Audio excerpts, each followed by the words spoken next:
Yeah, Catch and Nanan, two very strong. Nanan just broadcasting their current ELO, maybe? I don't know. We're gonna see. Yeah, I'm not sure what that's about, but I like the mix up there. The pressure a little bit too hard for character like Johnny to with the flow. So yeah, Catch having a really hard time keeping Nanan off of them, and he's gonna take that perfect round one.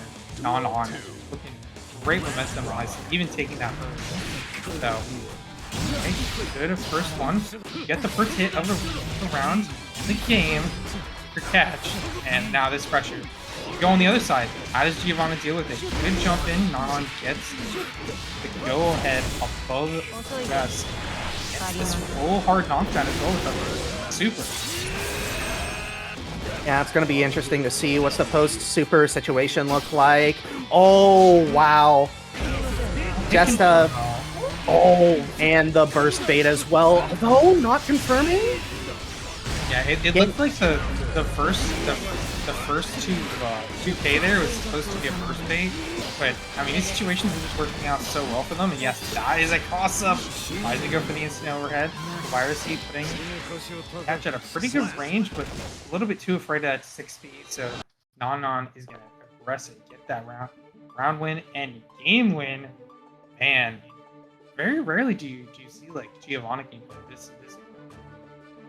Yeah, I do also want to note, again, Johnny, freshly, or not freshly nerfed, but, like, definitely, like, Johnny players still trying to feel out how he plays in this patch. Like, obviously, there's a couple of hardcore Johnny players that I know of who are just like, you know, he's still fine. He's still pretty good. Like, the movement speed nerf to him, it doesn't impact him too much, but I wouldn't be surprised if CatchTXN was maybe still trying to feel out how they want to play Johnny now, how they want to try and, you know, re-establish offense, as it were, as, wow, what a good anti-air. Trying to catch Nanan, trying to escape. 2D coming really close to hitting. Alright, nice 5K interrupt Nanan. I like how Catch was playing neutral there, but the defense yet again getting broken down. Well, a good situation, honestly, for Texas. They go back to neutral, got 50 speed. They do have positive. Oh, that offset defensive situation really needed to work out there for them, because right now they're getting ran over the throw bait overhead. Nanan continuing big momentum. Absolutely, yeah, and we can already see Nanan taking control now, still with his second game. Good anti-air jab, but unable to really convert it into anything further, although the corner pressure now able to catch trying to press. How am I supposed to say that? But here we go. First base on first base. Right. Yeah. Just trying to see if CatchTXN is going to pull the trigger. Finally does, but unable to bait it there. Probably could have killed there, but Catch with a back throw. Maybe able to start some offense. No. Nice air juggle off 5P. They didn't sacrifice the round for those, like, very obvious, like, spades, but it's one of those things where, like, against a better opponent, that might not work out, but against an opponent like this where you're like, you expect them to burst. You're expecting Catch to freak out a little bit in those offensive situations. I've seen them. And honestly, I want to see Catch play a little bit more aggressively on defense. Just hit that 5S at round start. Hit that 5H. You're letting Nanan play so aggressively on such big normals to really play that neutral. Yeah, they're trying to go in. Not working out nice. Not Catch. You're going to force out the burst of knock. And now you're able to play offense. Yes, absolutely. Although Nanan already, I mean, down on burst right now, but sort of trying to force Catch into the corner. Catch finally able to make their way to mid-screen. Maybe didn't want to deal that far out, but it doesn't matter at this point. You just kind of have to live with it, as Nanan will get the wall splat, uses the 50% for the hard knockdown. And what's this post-wall break situation look like? Yeah, Nanon's been going for a lot of minutes. Don't have meter. Finally go for a good box catch. But big, big comeback has happened. It's pretty far down in that health. Nice just block. Put yourself back in a good situation on defense, but Blue Catch is still ready for it. 50 meter, going for the hard knockdown. My name is Johnny as well. So yeah, that. Oh, not stand blocking the tap dust and the full super as well, sealing it up for non-catch now on their last life. And they bring us to a game 4. I mean, it's starting to come together for Catch. I will say that. Or it almost came together for Catch, rather, that last round. We'll see, can they just bring it together a little bit more? Nan, though, getting a little bit tricky. Okay, nice hit. You're not able to get the full combo, but stay safe. Good touch on that backdash. That close slash hit. It's super important. Are you going to be able to get the wall break off of this hit? You're not able to, but corner situation. Easy mix right now for Catch. Oh, and they find the 6K. So, yet again, hard knockdown situation. What is going to be the pressure here on this hard knockdown? It's either this or death right now. 50 meter right now for non, but 2D. It's going to put Catch on the board.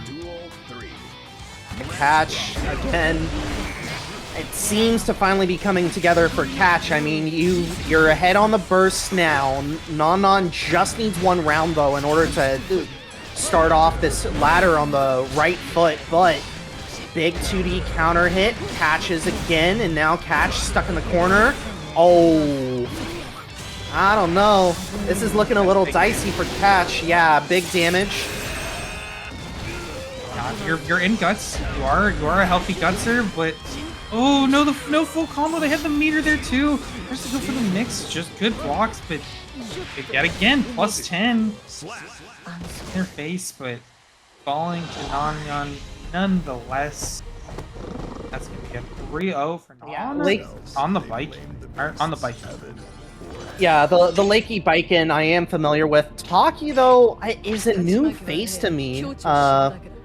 On the Kyle Kiske. Not Kyle yet. Gotta do. He's gotta hit that 214K. Not 214, 236. I mean, not remembering what what moves are. This stun dipper. Okay, nice. Just that bar slash. Forcing burst down off of both players. Just a lot of poking exchanges happening right now. Oh, and, wow. Oh. I shocked that button anti-aired in that situation. That looked like it hit so far away. Lakey already forced it in the corner, has shock state applied. Again, that is a change with this patch, is that shock state now does not go away, I believe, on hit stun anymore. So you get a lot more consistency with it, as we can already see. What a side swap! What? Yeah, I was gonna say, I figured Lakey would go for it, because you can always like pull down a little bit and get that. Oh, he's dead. He's dead. He's definitely dead. Oh, he didn't wall splat? Okay. Well, it still has enough here. One good defensive situation. Good end. I say that. Oh. They got the guard cancel yet again, and guaranteed 214 as they waited for the DP activation, but now back to a little bit of a corner situation for Taki, and able to finish it out. I don't remember what I was going to say. That was such a weird situation. Yeah, that was nice. That was such a weird situation at the very end. Lakey almost able to steal that round as well, just from the combo drop off of the Dragon install, but we can already see Lakey renewed aggression going in with the second round. It's barely been 15 seconds, and that's the round. Yeah, Taki just got lost. Sometimes when you're fighting Baiken, you are just gonna guess wrong a few times. Really do that to you in the right situation. Oh, nice 2H call out on the backdash. Able to get a nice meaty as well. No chase right now. Taki tried to get combo there. Not working out. Not. That's freaking Kabari. That's Kabari just working out so well there for Lakey. And good to take this game on. Right, the lightning coming in. This should. Oh, that's a rarity.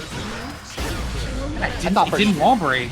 Yeah. Oh, like I said, that's a rarity. Pull out the gun after the combo. Confirm the kill.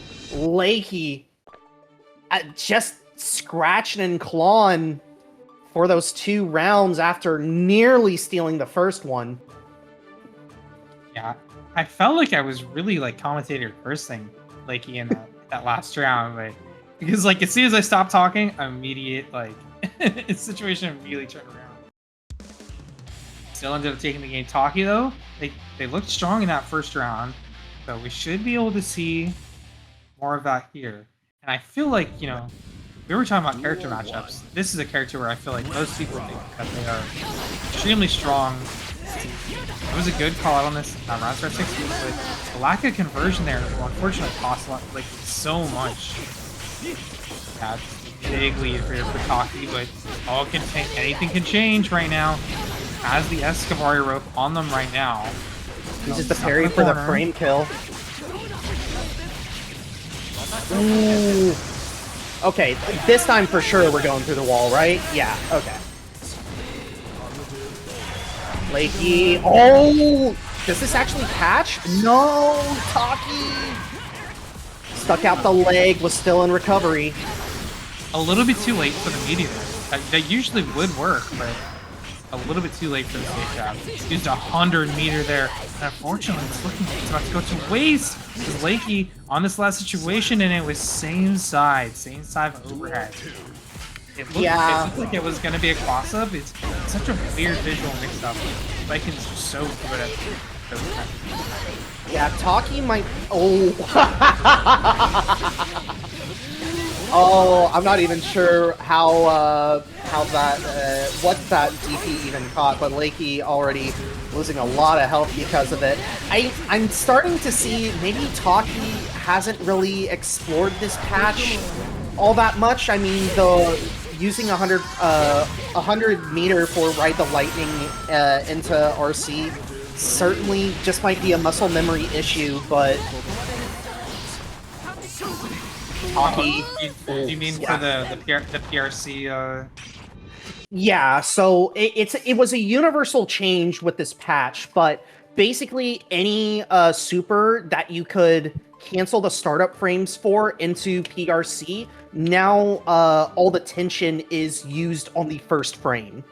So if you want to PRC it, you're still committing the 50 tension just into the starting animation or the starting frames of the super.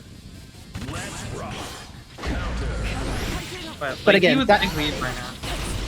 Again, I'm willing to say that's just a muscle memory issue because like it's been around for so long. Ooh!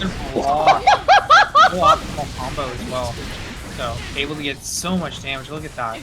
Did get the knockdown though. Has the rope on them, so it's gonna be really hard for Taki to get out of here. And their DP has already been baited, so they don't really want to use that defensive option. Lakey on set point right here. Oh, and I love the weight. Yes, the weights around start are so good. There are too many options from Taki. So strong. That work out so well versus Lakey. And one of them, I feel like we really have like yet to see that option. Stun differ is just like not very present.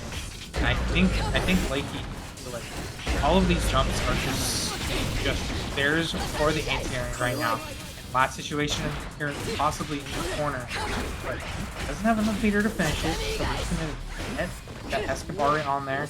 And ooh, they actually get the throw back into the corner.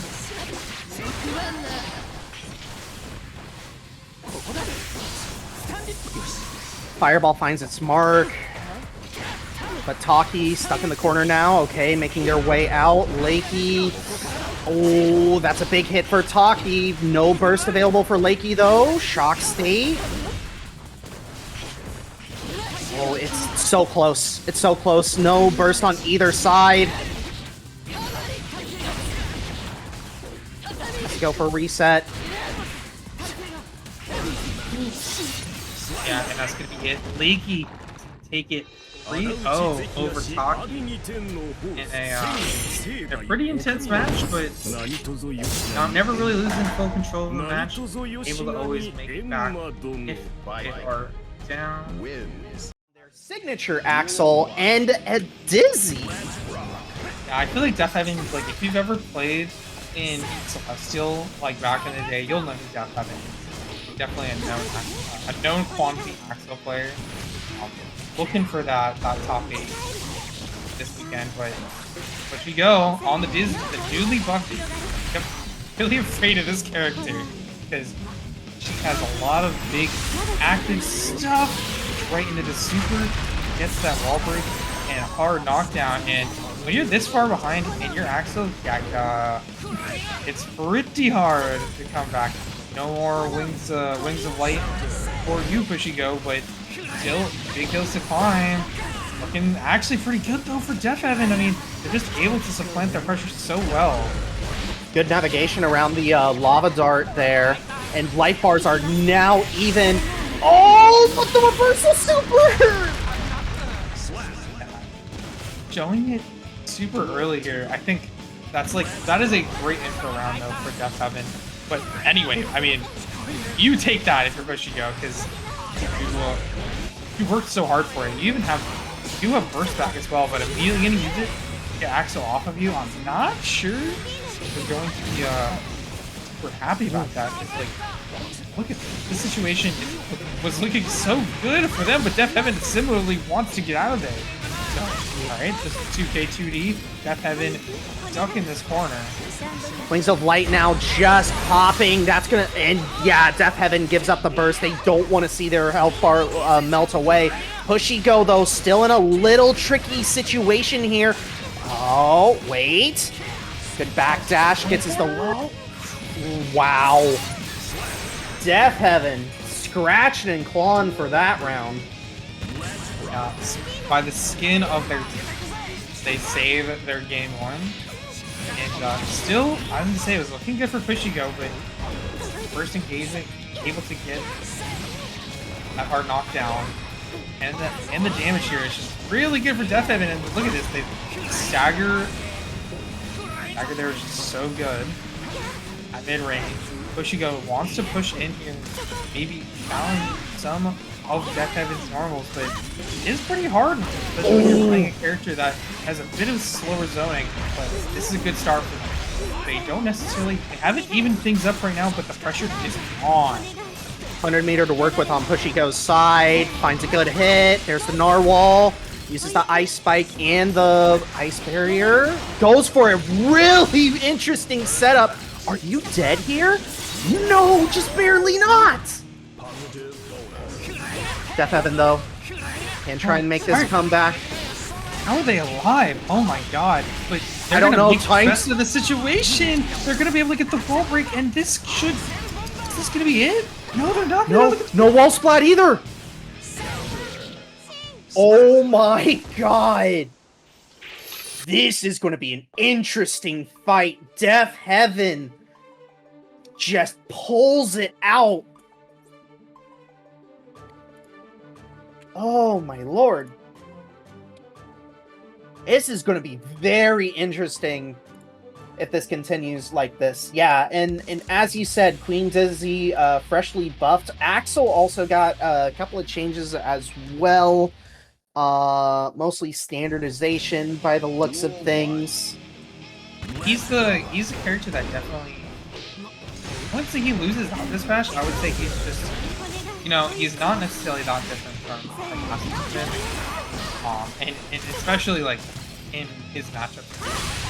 But these other characters that weren't as good getting better definitely does not help him, because right now Pushigoh is showing that what Dizzy can do, making them look so good. I love the neutral just looks really nice for Pushigoh in this matchup. Like, even, there is always those times where they're getting zoned out a little bit by those Axel normals, but they're waiting for these ice spikes and trying to take advantage of the big buffs they got. Oh, no, you're right.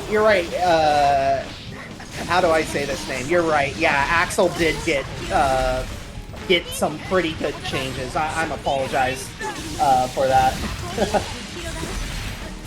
Although we can already see the ice field. Oh my god, the nuclear rod! Pushigoh ties things up. Wings of Light is it's like it really feels like it's a good thing to go for this patch. You can't can't discount it. It feels like it feels so threatening. Yeah, it's really a really interesting move just to go for, because like I remember like when Dizzy was first revealed and like people first saw Wings of Light, just because like this was when I was first starting to really like get active in the community, and people were just like, no, this move's too good, Dizzy's broken, please nerf it before she even launches. And then it like didn't really do anything for like... Yeah, I mean that's not surprising. It didn't really you could use it, but it took so long for it to really like come into effect. So you should probably just go for like some Oki. Deafheaven doesn't actually get the kill off of that, but neither does Pushigoh. Yeah, Pushigoh got the OTG, but Deafheaven just fighting back out of the corner, taking the round. Oh, and that is a call-out anti-air. Deafheaven was waiting with that crouch and gets this free up-close pressure. Pushigoh trying to hit that 2K at the range, but I mean, Deafheaven was doing a great job. Look at this strike throw pressure yet again into the ice spike and okay. Yeah, okay. Oh wow, Axel Bomber, no loop there just yet, but Pushigoh has to be careful. Any hit could result in them losing their life. No ice field used just yet. 2K2D trying to bait out burst. Pushigoh now running out of time to be able to use it. There's the ice fish and the 2K2D again. Deafheaven takes the lead. But again, these matches have been, or these games rather, have been really close. Yeah, that last part felt like it was a battle of attrition. And in the end, Deafheaven was just on average getting a little bit more damage off of those situations and able to put Pushigoh in Oki situations that they really didn't want to be in.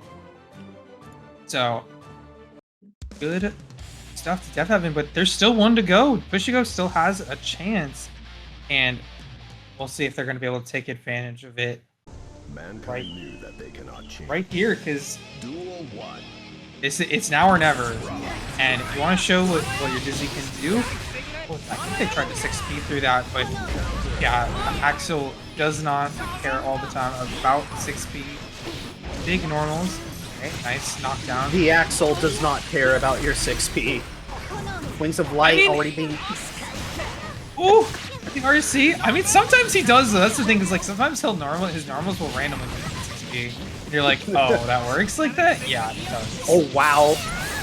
Using the snail, if I'm not mistaken, to wall break there. Very interesting move by Deafheaven.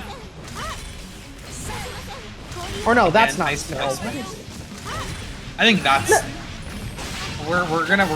I see Axel so rarely that...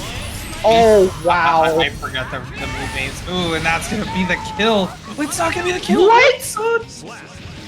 What was that scaling? I'm sorry, what? Axel scaling. Axel's a character in Guilty Gear Strive, supposedly. Wait, this, you know who's also supposedly a character? Dizzy right now.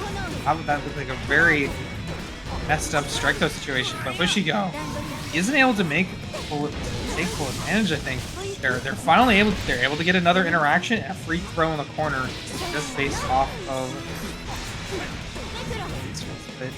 Now the plus range and the plus range, Deafheaven waiting for the right opportunity, but that is a instant overhead. Get the perfect. Pushigoh gets one more chance to take us to game 5. Day of execution for Pushigoh, yes, but Deafheaven still ready to play. We're at that full screen. Good burst bait! Pushigoh now. Yeah, that's the unfortunate part, but Pushigoh needs to start making something happen. Pushigoh, though, no! That's unfortunate. Yeah, so just some bad timing at the end. Pushigoh. By the way, we're gonna get into our first. We're not say our first match. This is not our first match. It's gonna be Saint versus #1 Snowbunny. We got another Kai player. Ooh, good punish on hit there, knowing that that's not plus because of the spacing. Oh, 5P whiffing there is pretty scary for Saint, but no, Snowbunny not really finding these gaps right now, and good punish. Oh, and look at this! Complete and full punish into the Fireball Super. Goodbye. Saint taking that round 1. Very good fashion. But oh, look at this. I mean, the opener was great from Snowbunny. Yeah, being able to catch on the back half of the mix, forcing Saint to have to use burst, but Snowbunny now has to find something here. Oh, messes up the meaty a little bit, but it's okay. Still has Saint stuck in the corner. There's the golf swing. Oh, the overhead scarecrow. Rarely seen. Yeah, throw whiff there, and I think Saint definitely messed up what they were trying to do there. Oh no, full punish on that. I think they could have gone to 5K and Snowbunny trying to go for the Afro Bomb, but gonna be going for a ride right now.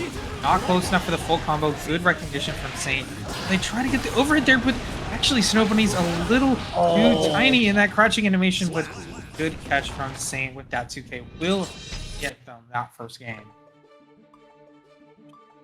Yeah, I mean, good awareness from Snowbunny to like try and go for the Afro paper bag bomb, but that even better awareness from Saint to recognize that Snowbunny was aggressively going for that Afro. And what Snowbunny's thinking here. I wonder if they're gonna play into the name here. Oh, the Happy Chaos! It's pretty evil to be like, man, I play Honest Mids here into Happy Chaos. Yeah.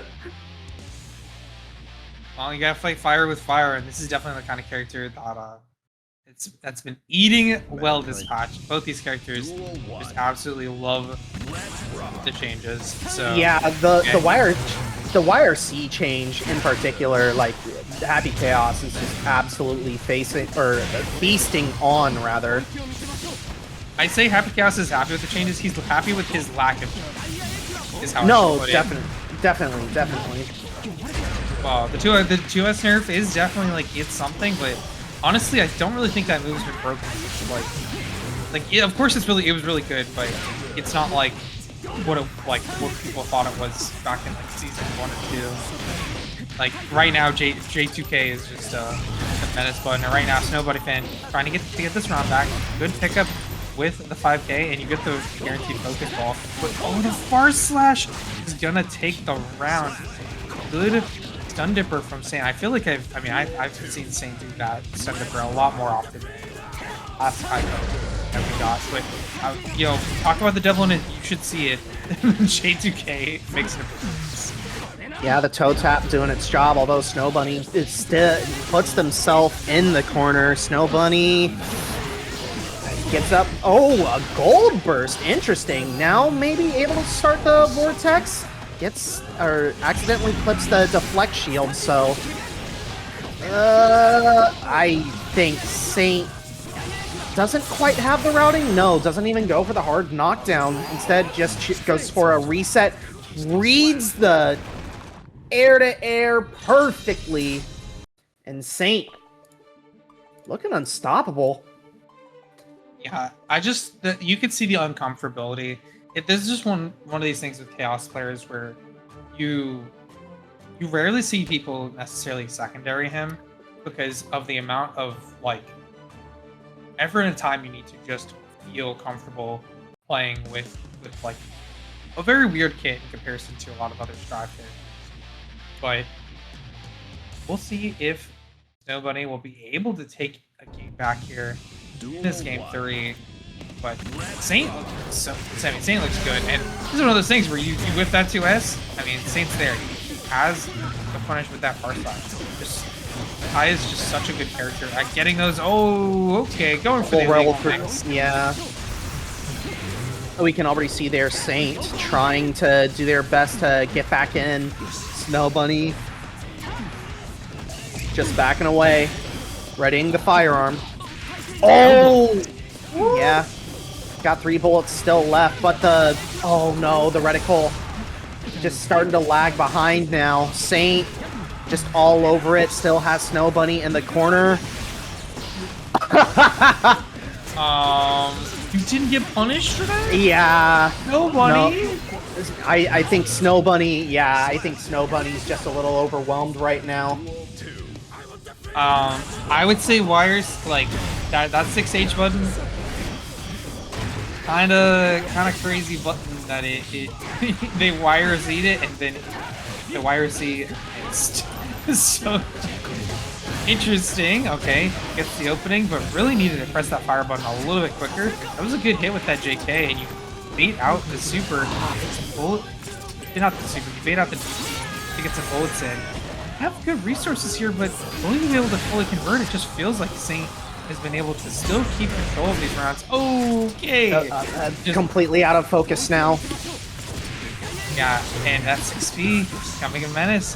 Has to charge focus there from full screen. So we're going to be going back to Saint, forcing on the YRC. Oh, the deflect shield is going to cost them a lot. But back in the corner for Saint. Big pressure. Oh, and they get the pickup, and that's going to be it. Saint with the 3-0 over Snowbunny. OG Mash, yes. Yeah, this is going to be an interesting match. Asuka receiving some pretty nice quality of life stuff. That's really like what Asuka players like need, I think, for sure. It's just like make this character a little bit more palatable in these sort of high explosive metas. He's a big ball of potential, and making it easier to unleash that. It was going to be nicer. Oh, no 5-inch connection, so not going to be a full combo. But Taki here in the corner can take full advantage of that hard knockdown. And yeah, not blocking that second hit. Worth our sharp. Gonna get a hard knockdown and very low on mana. I'm actually just looking at Asuka's like patch notes for the first time. What do you mean they removed a invincible move from him? Yeah, he used to have the ice, which with an invincible move now, it works like his ice spikes that were it gives him a frozen state. Similar to how like like a Jin, how like a Jin can I'm not sure how awesome players feel about that, but it was just a card you would get every so often. It's not like the card you get and need forever here. Tons of power up cards. Very worth for them to go for that super right now and go for the burst. Long range low gives them a little bit of time to shuffle as well, so going to be able to collect a bunch of good cards in their hand. And again, super good luck here for those cubes. I think they have low in their hand. Well, RC. Oh, we go from Taki, not worth our sharp and sent in the corner. Oh, Worth just has enough mana left to keep this mana shield up. Never mind. Taki gonna take that first one.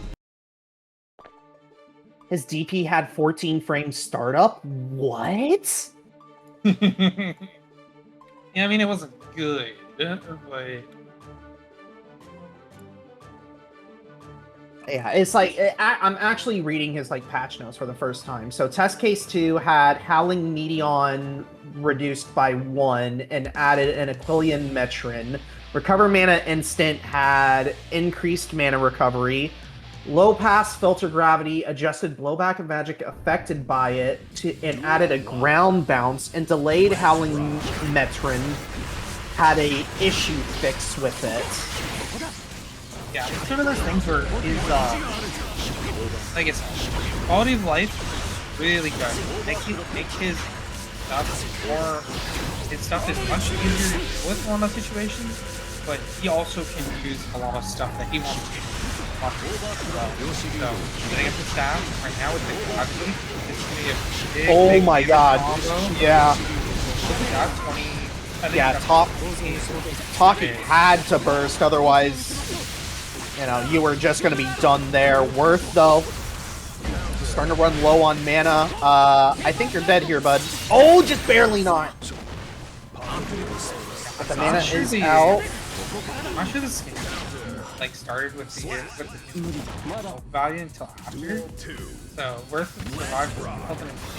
Taki's still able to finish him off, and not enough health to play with. I love the idea with fixing there, but it's really hard to pull off all of these cube cards in a row. So many. Let's teleport to the corner. Oh, but okay. I think that was Paragon. First. Oh, wow. Nice chase down from Taki.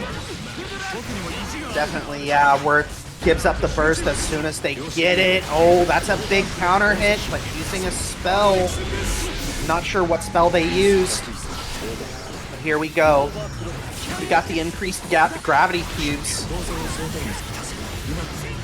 Oh, what is happening? What was that air stall? Yeah, he just had too many air stall cards there. That's like hit the spark and go back to the match. He had so much mana he got left, but he's gonna die off that counter. Taki able to take into as well. It feels like Worth always stays in the game, but still ends up losing in the end. Not enough attrition back and forth. Taki just always finds those interaction wins. Get over the words, get it on the board. 2-0 for them, and only needs one more game. Put another one in their record. Very important for Taki to win this. Just as things stand right now, again, there's a very, very high likelihood that, like, just with the standings that they are right now, you might be able to get in with a just barely 50% record. Like, slightly more than 50. So we can already see the cubes. Not really Good doing... patience. Yeah, fantastic patience, but the meatball doing its job. There's a back throw.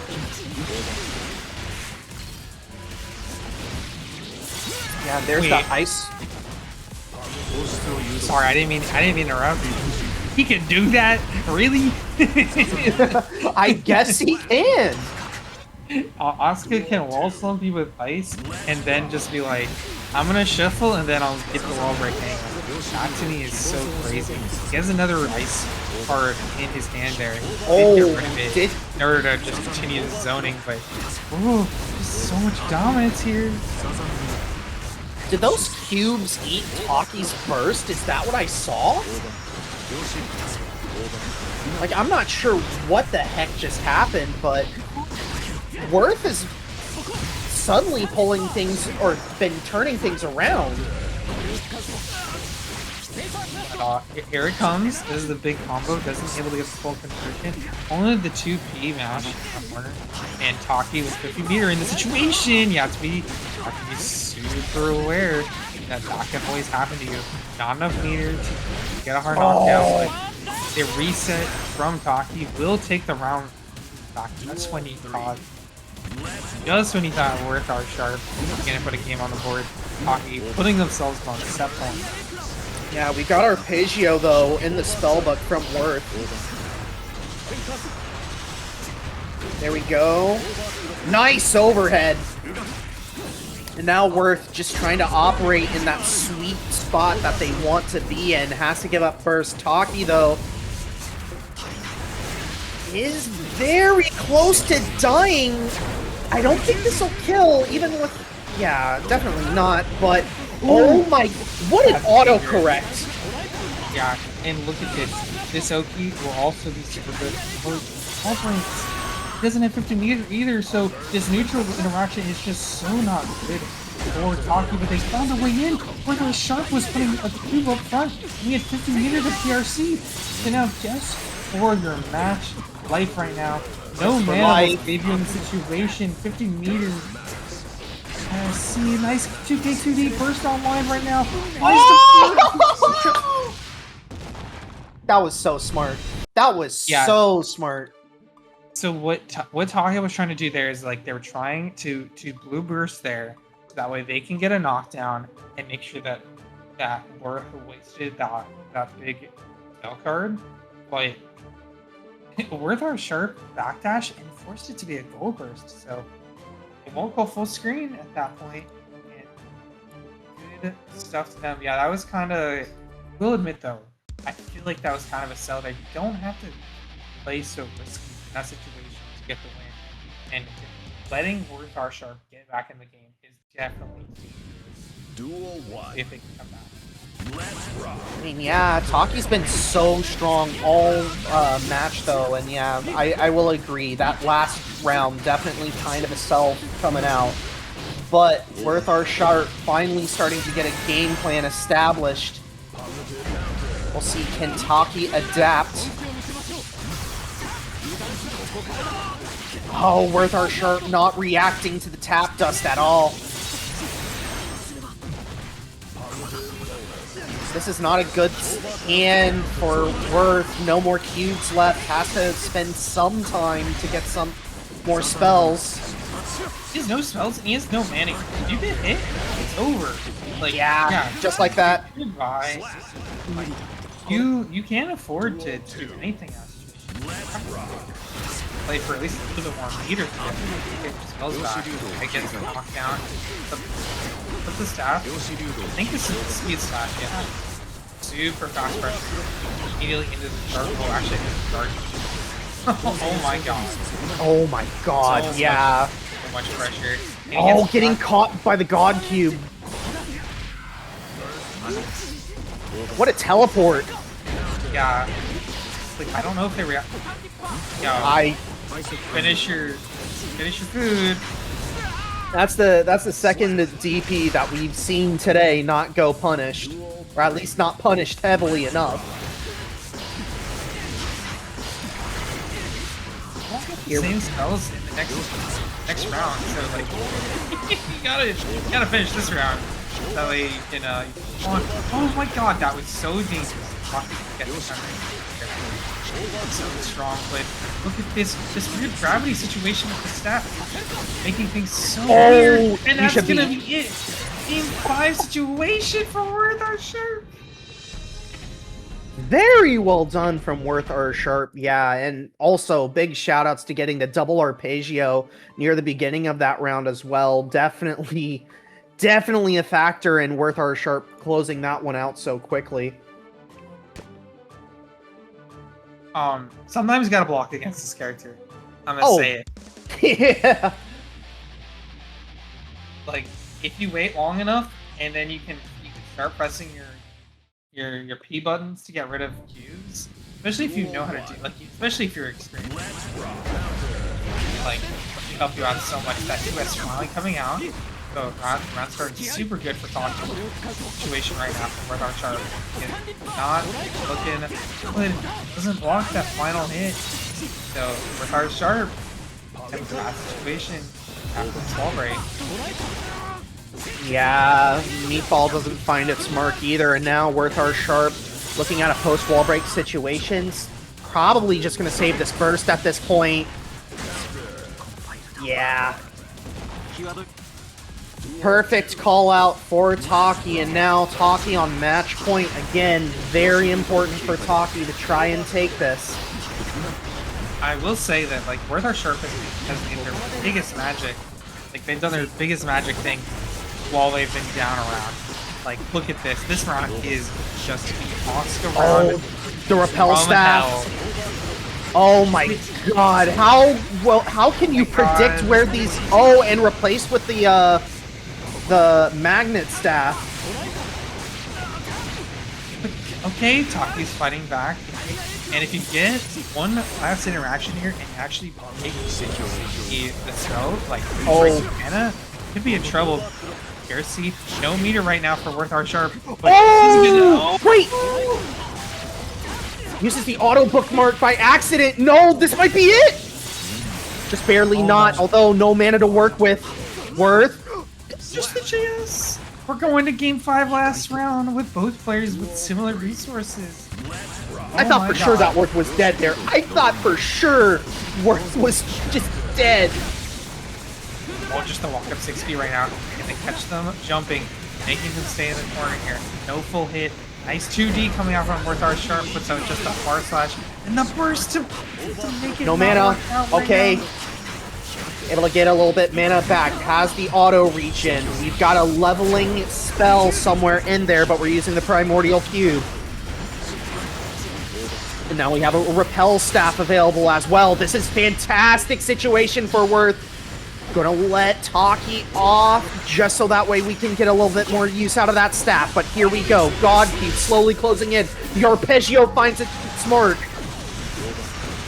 And look at these cubes. The staff and the cubes are just so menacing. Oh my god! I was safe on block. Why are you trying? You can't mash there. The staff is preventing it. And that's going to be a 3-2 reverse sweep from Worth Our Sharp. If even in that last game they were down around, they were out of tournaments. You get to see repeat people fight, but like in different contexts. So now we're seeing Paragon versus. And yeah, taking a look right now. Are pushing topic. Yeah, Nanon, this would be their 7th match, currently sitting at 5-5, desperately needs a win in order to really stay in that top 8 contention. Meanwhile, Pushigoh currently 5-3, a win will all but guarantee that they make it into at least the loser side of top 8, unless something absolutely insane happens. Back on defense here for Nanon, but Pushigoh playing it. That's quite well here. Playing the spacing game, throw it in the corner. Back to Instinct might be starting, yeah. Goes for the fake safe jump into the throw, but the reversal is super. I feel like Pushigoh is really good at those. Just saw them a lot against Deafheaven. That's to be round 1 going to them. Absolutely, yeah, but we can already see Nanon forcing Pushigoh into the corner. There is a great whiff punish, and using all those flip kicks, goes for a reset. Robaits, Robaits are just so many of them, and it's just being. I feel like Nanon's being super tricky. Nice, almost punish there. That's minus enough to punish, but so is that. Pushigoh going to go around down. Nanon gonna set up around a piece on game 1. Alright, a much slower pace this time to start off with. Bursts just about even on both sides. Nanon, though, finds the first big counter hit. It's going to be the resulting setup. Oh, the wall splat into the super. Okay. Yeah.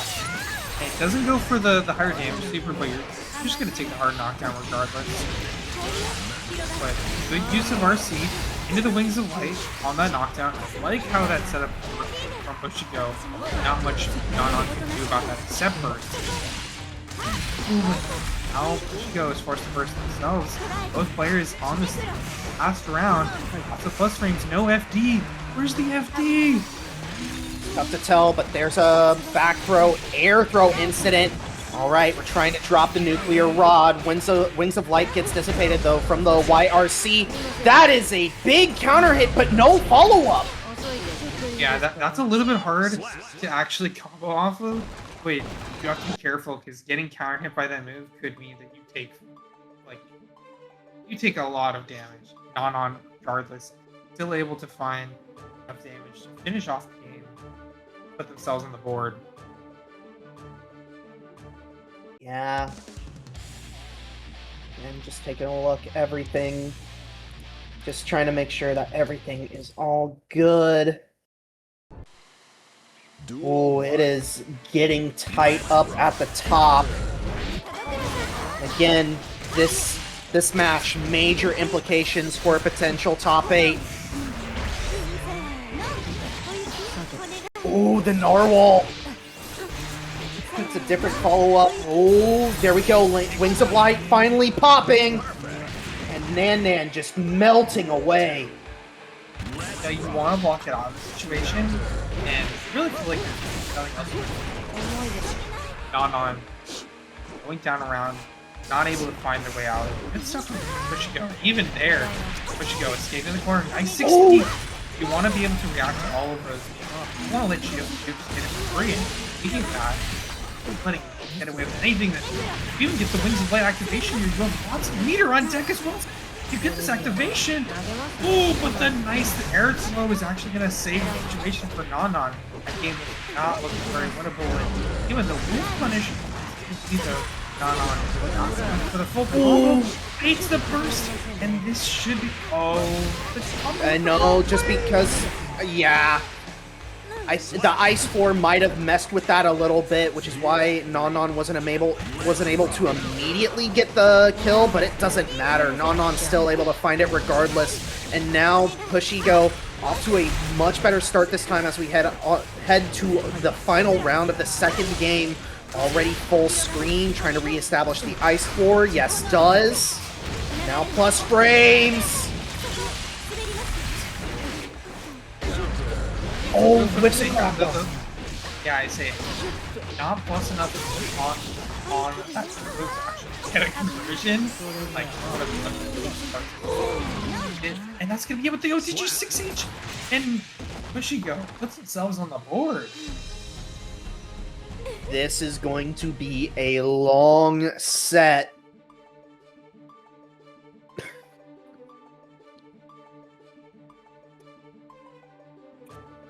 It might just be. Pushigoh, they did take one game against Deafheaven. So I'm interested to see how Nanan decides to approach this matchup. Giovanna. Oh, okay. Switching to Ramlethal. Interesting. Man. Like, Duel 1. Man still dominates. Let's rock.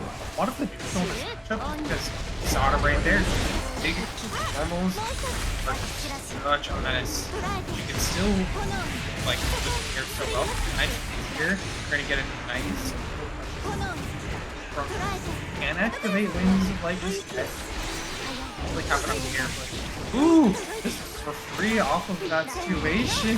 Pushigoh is pushing their luck right now. And able to set up a lot of pressure. That's the safe jump. Ooh! Life bar melting away, just runs out of tension though. Not necessarily enough meter to actually stop. Doesn't really need it. It's okay. They still get the round. Oh, they push their but definitely that would Plenty of plus frames, finally goes for the narwhal, but here we go. Wings of Light now just about to pop, but Nanan finally gives up the burst. This might be an even worse situation that you've just put yourself in, Nanan. Not ready for these results, and that's gonna be it. Pushigoh, 1 up 2-1 over Nanan.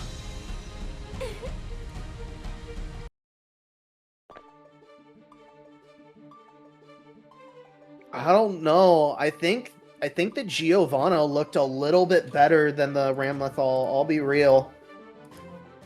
I feel like you really just trust. I feel like some people in this ladder have not trusted their main characters. And yes, this is really low. I mean, this is the lowest pressure. Like, yeah, this is not like a super high pressure match. Even if you want to make top 8 here, like you can definitely try stuff out. It's not like you're not playing for millions of dollars, but on the same token, trusting in your character every match is so important just to be able to succeed. And I feel like Nanan going back to Pushigoh makes a lot of sense here. Let's rock. I mean, even if it does end up a 3-1 for Pushigoh, you've got about 20 minutes left to still play some more matches. you can easily rattle off 2 straight and bring yourself back into the top 8 discussion. But we can already see Non being the aggressor this time now. What a whiff punish! I love the range they're working out there. It's pretty hard, like, think about these rolls with that. She really struggles to get any, like, super fast at it. So, able to play right behind where her A normals would normally be, I can't believe that. The fake overhead into there. Get the right conditions for actual stick on the corner. So, still gonna get the kill. Good catch from Non. That's gonna be a quick game back. Themselves in 5 territory. Yeah, I mean, as soon as Non decided to engage on their own terms, like Pushigoh looked absolutely lost, and I think that's the pace that you've got to play at this point, Non. If you're listening, Pushigoh, on the other hand, if you're listening, you need to find a way to slow the game down. Because when you were able to set the pace, man, that looked so much better for you, Pushigoh. But it is game 5. Someone's gonna go up a match in the ladder. Yeah, these like neutral situations at the beginning of the rounds, I just think are really not favorite. Oh, and that 236K, just the spiral arrow, just such a big menace against the fireballs right now. Not letting Pushigoh match out of the corner. Big damage coming up from Non, and a dangerous situation for Pushigoh. Just to throw that 5H combo. Non on set point. Going back from that 2-1 deficit. Absolutely so important for Pushigoh to try and at least bring this to a final game, final round. Good block on the overhead, although there's the Wings of Light, able to keep Non locked down long enough to get it off. Wings of Light just now getting ready to pop. There it goes, although you're just out of range to do anything with it. And the thing there for Pushigoh is that Pushigoh actually activated their right before their Wings of Light activated. He didn't have if he can get off there, that's actually gonna hurt Pushigoh. It's the set for Non. You have to be careful. Well, radar so it should be hit on Pushigoh taking us to a game 5 against Non. Game 5 last round. 1 round to play. Both players have full burst. Non's the first one to give it up, though. And Pushigoh now can take their time, try and establish that zoning game again. Non, though. Ooh, it's looking a little dicey. These trades are just not going in Non's favor. And Pushigoh, I feel like, it's knowing that if they get this much, they get a lot of meter on deck, but the bonus, good at using it. Pressure Non into making big. They tried to backdash out of there. Now they're stuck in the corner, 1 health and no meter. So burst on deck. Oh, that's Spiral arrow. And no hit confirmed, but has to fade out this burst. Has to be really careful, but Pushigoh! The 2K do 2D doing its job.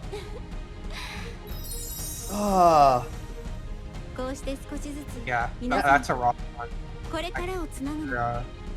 Like, for our top 8. Well, kinda. yeah, I don't think if you're CPU here, you do not want to, like, you can't lose. Like, you don't want to lose. You don't want to lose your seating positioning. I mean, if CPU loses, CPU just goes down to the number 3 seed, I believe. Just because that would put him at 8-2 right now, which I believe would mean Frijoles gets the overhead or the go-ahead over CPU. Meanwhile, Worth Our Sharp, fair play to you.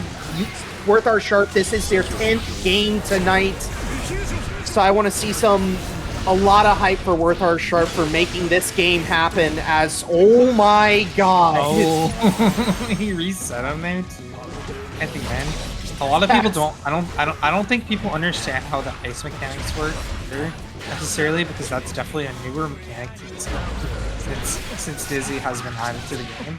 But she hasn't really been like that much of a character to worry about. But CPU, good catch with the air situation, catching Worthar Sharp and trying to set something up, trying to set the staff up, and they're like, nope, no safety there. Oh, I love the 6 feet. Just the RPS there from Worthar Sharp is super good, but also CPU does not care. Just gonna use those scalpels to go right through those cubes. Red cubes, though, cannot be 6 in that fashion. Right, going for the corner. A little bit of a late mix-up, but CPU able to get a frame trap. No more mana. Oh, there's a meteor. Command grab. Oh no, the afro on your own head. That's a little weird, but CPU still making it work. The mana shield coming back just to block that last hit. Will it make it different still? I just realized that, embarrassingly enough, I was watching the stream.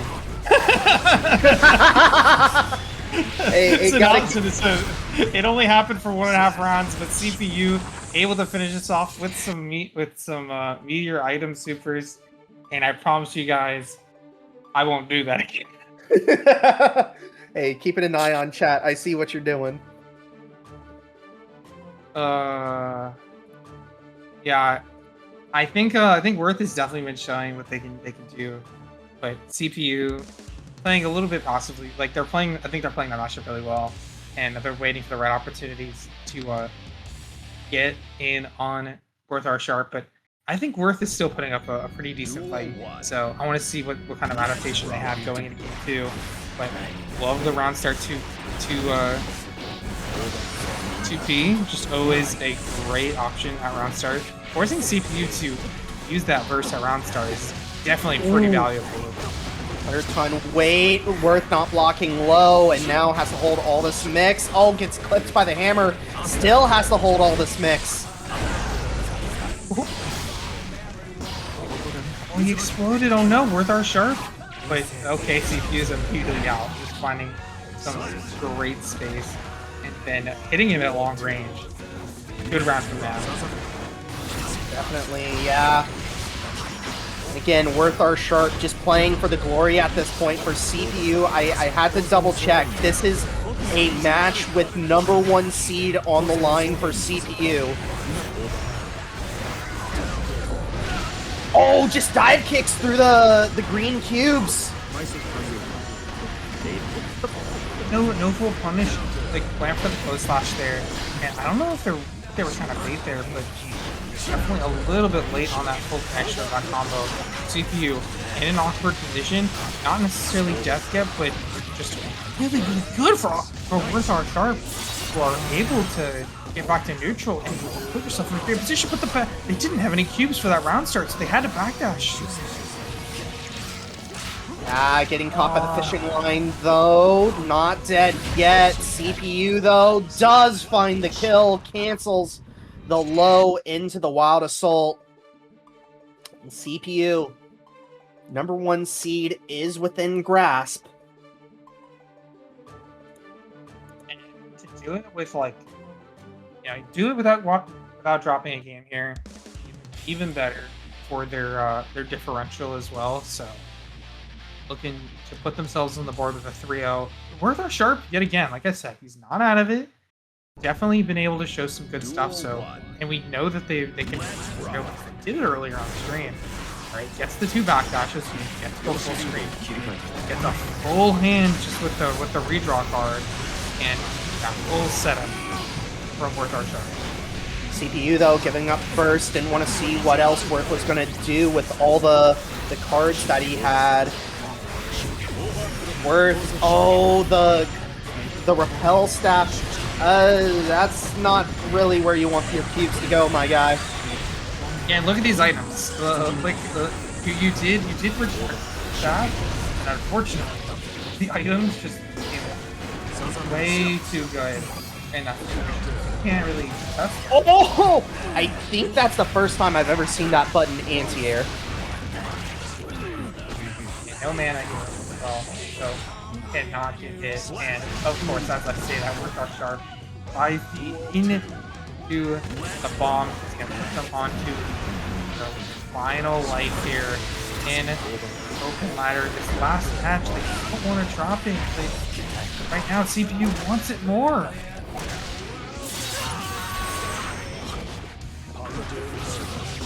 CPU, again, to try and close out and get that #1 seed, just has to win one more round. Afro on Asuka. There we go, now we're igniting it. That was a quick explosion as well, and Worth just trying to stay alive, try and get that mana shield back. There it is, but it might be too little too late. Got them making it back, but I'm not sure they have enough ult to really matter here, because CPU has got the J2K on deck in that block streak. They're going to take that 3-0 to put themselves in first place in a ladder portion. The limits to what they can do and maybe take the W. So, alright, Pushigoh. Such a good record, I believe. Winners. Continue their dominance. Same thing with Saint. I feel like they played so well tonight. So, immediate burst coming up from Pushigoh. As soon as Saint gets a little bit too close, nice match. Oh, it's just going to be Saint's turn here in the corner. Absolutely. We can already see Saints should be able to close this one out. The chip damage from the fireball nearly doing it. And yeah, 2K, 2D from Saint going to close out that first round. Pretty fast when all things considering. Pushigoh needs to try and figure out how to slow down the matchup so that way they can play at their own pace. But Saint just stepping on the throttle right now. Shock state is applied. They're blocking the Future Arc, but still Pushigoh stuck in the corner. Oh, there we go. Saint finds the big counter hit and the perfect as well. Saint, in a blistering fashion, takes the first game. Yeah, basically taking minimal damage the entire time. Pushigoh, once they were in that corner, they didn't really leave. It really just felt like Saint was like... Saint had control for that pressure so often. And it is, like, I would say that, like, you know, Izzy, she's not, like, the best mashup character, but especially against a character like Ty, who loves to play in that mid range. Your K normals aren't always going to get you out of dodge. We'll just work. And we'll be okay with that. Look, 5-6 stage, finally finds Michael's. Yeah, Michael's sword, although Saint trying to use the DP as a movement option, not really going to work out in your favor. And now Pushigoh at the full screen that you kind of want to be in this situation, able to use the fireball calls to clash with Kai's fireballs. But now, at that close range. Strike throw situation. Saint finds the hit and confirms the kill.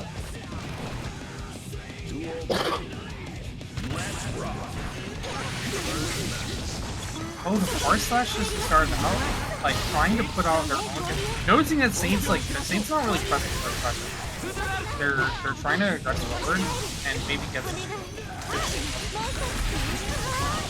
Oh, long range, ice, allows them to set up... Ice vision. Where are you going, though, Saint? You're not going anywhere. That was a great read on the jump, and yeah, you can the, I forget what this super is called. It doesn't matter, though. Saint gonna die because of it, and now Pushigoh trying to bring us to best of 3 territory, even things up. Using the Michael sword after the 2K2D in order to send Saint full screen. Saint, though, just sending the Scum Dipper. Now, yep, Pushigoh. Shock state applied, has to be careful. Run up throws the option.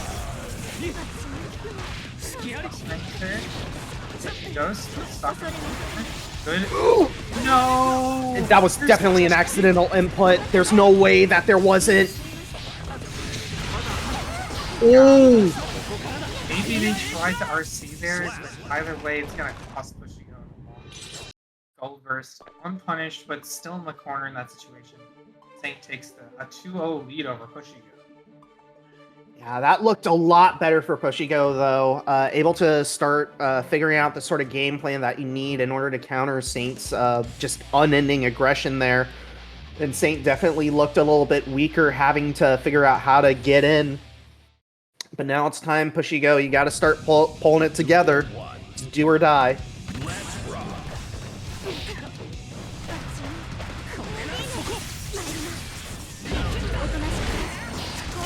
The first doesn't want to deal with that Kyren. I just feel like these neutral situations have always been super bad for them. Nice post slash punish, but idiot burst from Saint. Not gonna deal with that punish. Wants to keep up this momentum. Almost looks like it was gonna work out, but Pushigoh doing a good job of playing these how these interactions right now. Coming out ahead. Very well done, Pushigoh. Calling on Wings of Light, although Saint using YRC. Big hit. You probably won't be able to get a wall splat from here. I don't think. Yeah, has to go for the charged fireball. Again, Pushigoh, though. Good just blocks, but it's not enough. Saint now on match point.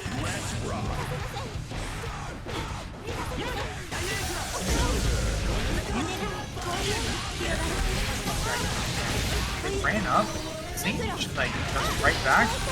So that bar slash got the hit. But this round is looking pretty good for Pushigoh. Full screen situation, I can't really activate the play. You're getting fireballs, but the attrition working out really well for Pushigoh. On the stun dip. I can't. You look what you made me do. I mean, it's scum. Using that move that way, that is scum dipper as it is. But here we go now, post wall break situation. Pushigoh, one touch from dying. Saint finds it and should be able to close it up. Right, the lightning and the wall damage does it. Saint moves on.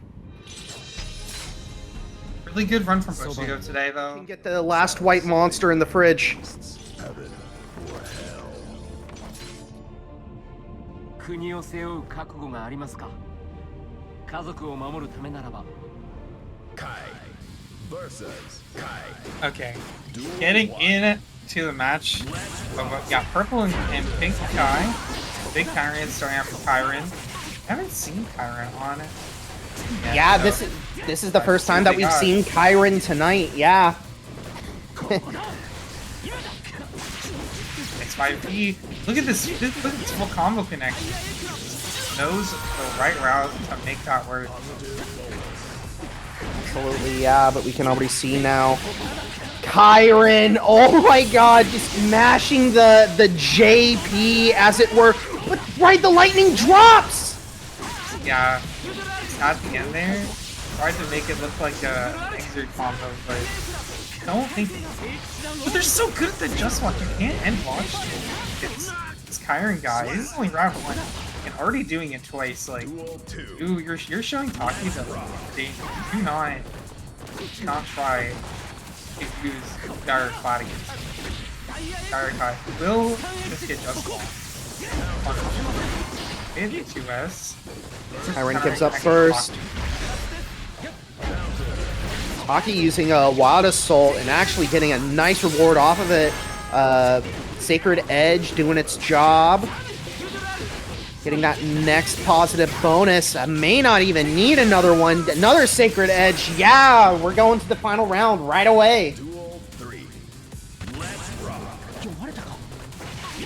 Run up throw. Very interesting choice from Kyren, but Taki on point. Already a good 30% gone off of Kyren's side. Good just block by Taki though. Yeah, didn't quite fight back immediately, but Taki is just holding pretty good control here in neutral. Oh, the stun dipper though. This is where it could start for Kyren, honestly. because you get the hard knockdown in the corner. Okay. Minus frames into DP. We do be doing that. This is the Street Fighter character. Doesn't fully. Oh no!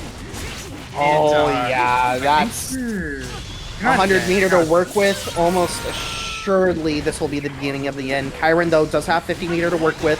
Can try to go for a dragon install, but Taki not allowing Kyren to even have the option. Takes the first game. We'll see what is Kyren's response. Yeah. This is truly the battle of like who's gonna get onto offense first, because both of them do not want to play the defense game against their own character. A lot of backdash and getting caught. So looking forward to see. You know what? It is crazy to see like 3 Kais in top 8, but none of them are Danny. I know we're past that like Duel 1. sort of phase of Guilty Gear where we see Danny every week, every tournament, but like it is nuts for there to be 3 of them. Yeah, and also no Kensei either. Like those are two big Kais that we're missing from our bracket tonight. But having 3 different Kais in loser side tonight, I mean, there are many in the army, as it turns out. Ooh, love the routing idea here from Taki, knowing that they're going to be able to get the additional commentary HTTP. Oh, almost. Not enough. Not yet.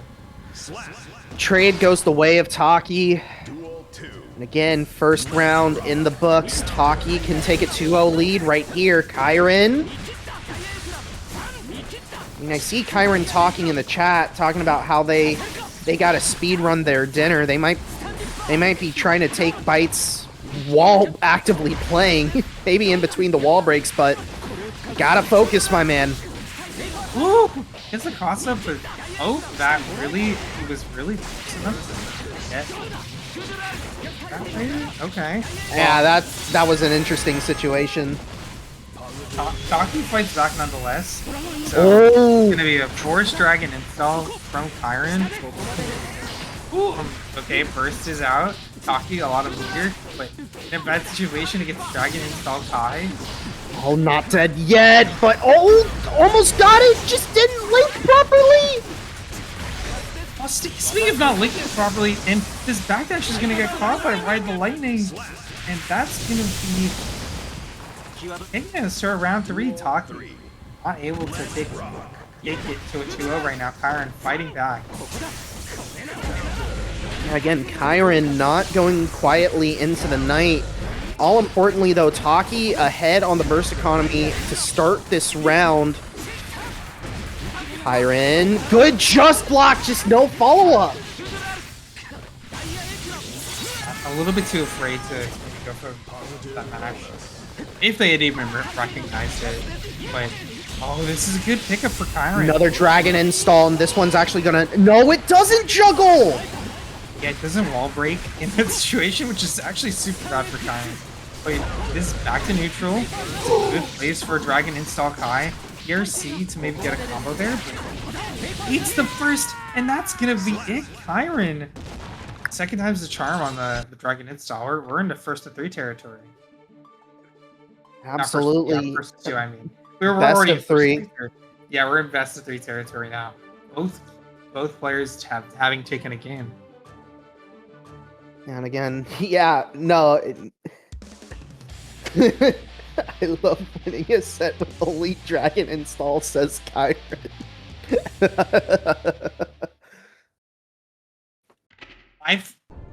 This might be a hot take. Duel 1. The dragon install, Let's rock. it's not bad. It's really not. It's just, I think that the fact that you only get access to it during the last little bit of your health bar kinda sucks. And the fact that you spend meter for it, like when you can do so many nice things here, like on mix-ups or doing Gun Dipper RC, you know, like Yeah, there's... anytime you're giving up that sort of ability, it's just like, it's always going to be detrimental. These two are going at it. The Two. Yeah, two prize fighters just slugging it out right now. Kyren already sent through the wall, though. Post wall break situation, not able to block the poke and dying because of it. Duel 2. Let's rock. 2D. Taki just trying to press down on the gas, trying to end this game as quickly as possible. Sacred Edge for the wall break. Kyren does have burst to work with, though. 2D into again. Dragon Install. This is where Kyren's the most comfortable, apparently. You know, able to win a game off of it. Right? RC, good block here. Doesn't have meter again, so worried about. Oh! Get. Gives up burst, though. Kyren. Oh, Taki's trying to win this from right here. Not going to save burst for a potential third round. And Kyren! This man can't help but win. This man cannot help but win from Dragon Install. We're down to another third round. Yeah, I'm gonna say it though. I feel like Taki gets really like when it comes to closing out this round, they're not doing a great job. They don't have a great record with using those plus frames. No 50 meter here. Not gonna kill, so Dragon Install is available, but full health on Taki, so much less chance, just the JS. And that's gonna be it. Taki able to kill up to 1, but not out yet. One more game separates Taki from possibly taking this 3-1, but Kyren, if they pick it up at the beginning of these rounds, I think they could definitely start winning. They have to show that fire that they're showing at the end, at the beginning, and put a lot of pressure on Taki to maybe make some of these mistakes that they seem to make at the end of the rounds. Oh, definitely. And yeah, I also just want to point out Kyren's 100% win rate when he gets Dragon Install off, and 0% win rate right now when he doesn't.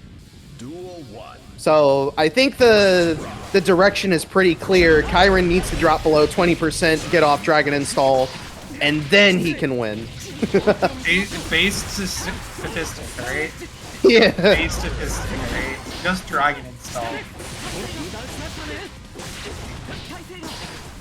Okay, does get the full combo off of that. Raid's not really going in their favor either. Kyren in the corner. Good block on the Future Arc.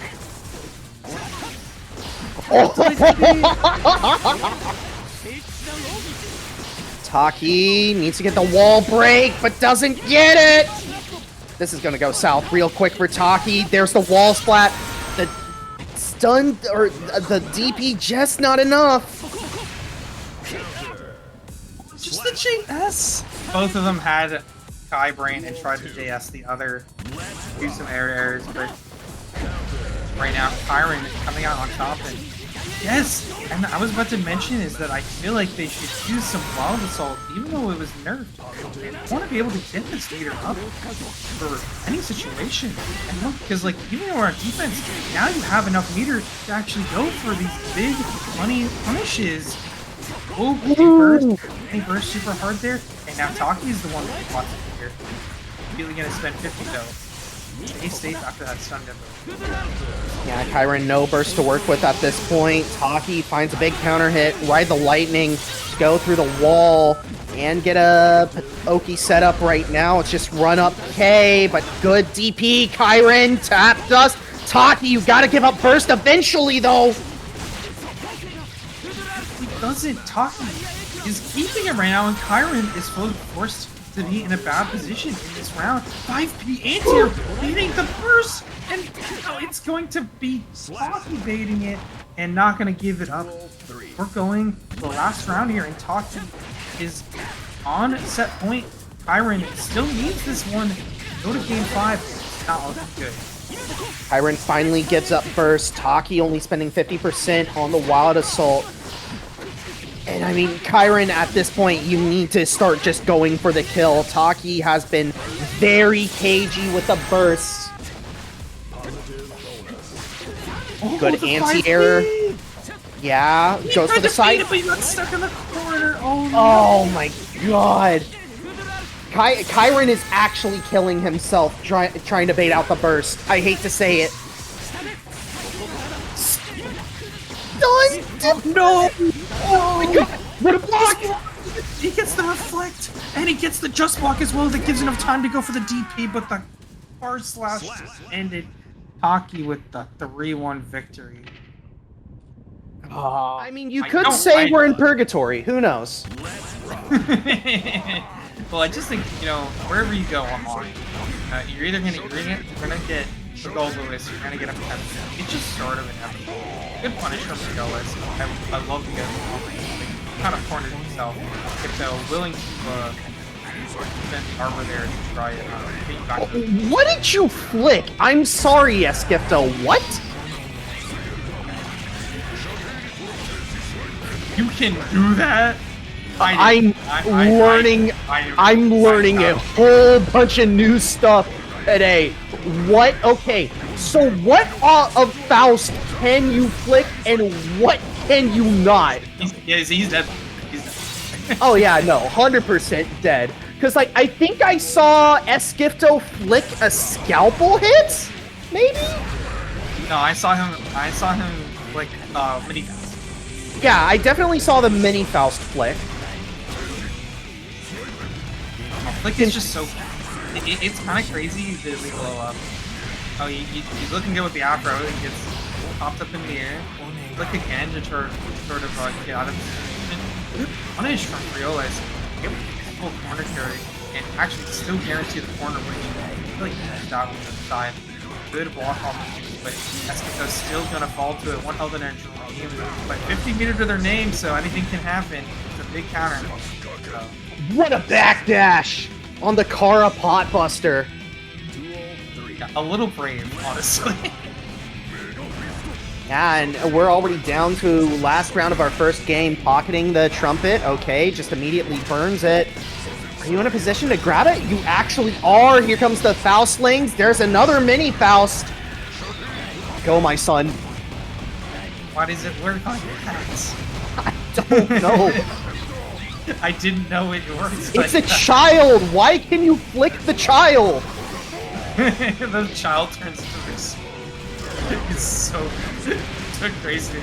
Oh yeah. Also, yeah. Okay, hold on. I'm looking back at this.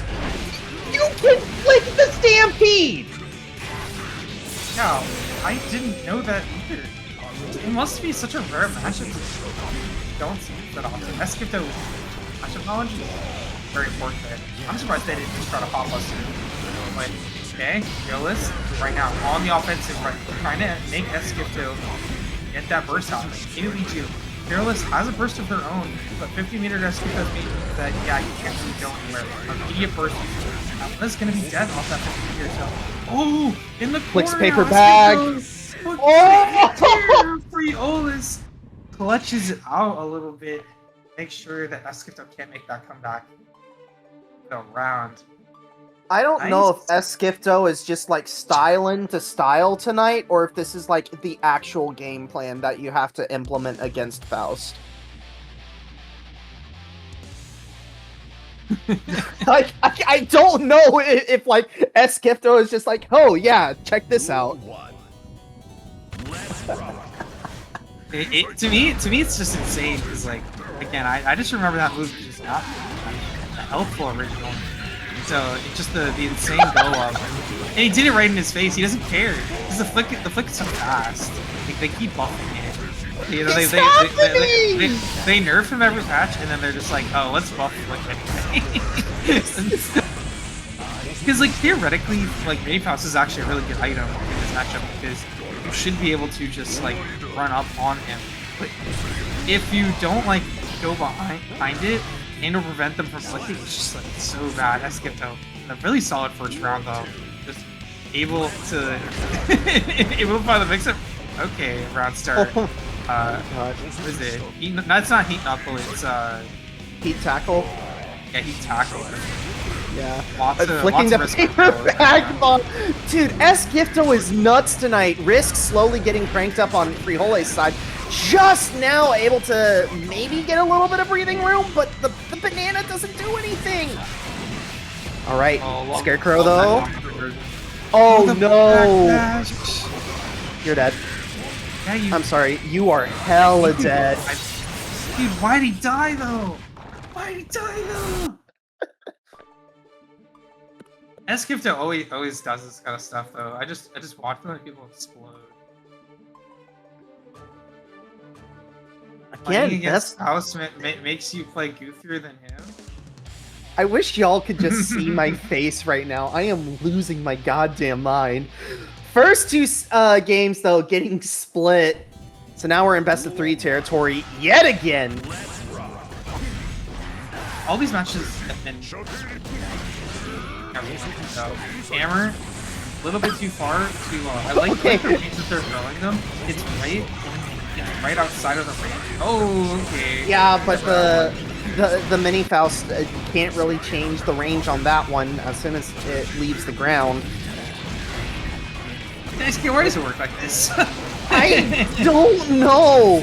Stampede, though, actually, again, finding it smart. And Frijoles just has to toss these items so close to him since Esgifto has been showing that they are ready to flick everything. I like that they're still not afraid to use items. You, like, don't want to just get and just let them get in for free with the armor. Oh my god. I have decided I want to win now. Goodbye. God, it's...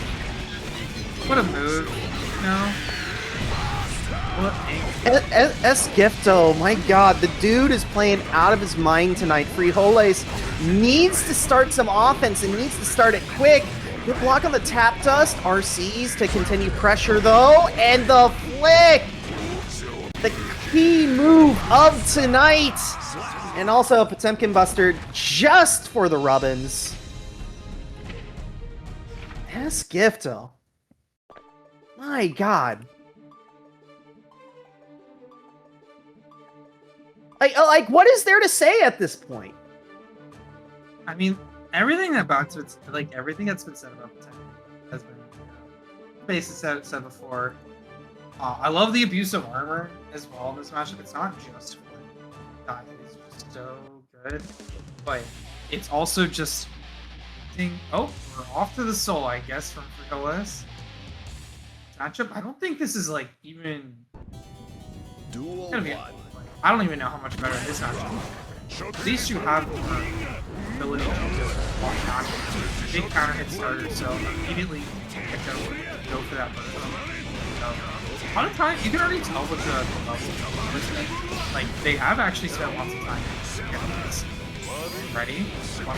With Blue RC, but not able to get the full combo for off the counter and bar slash.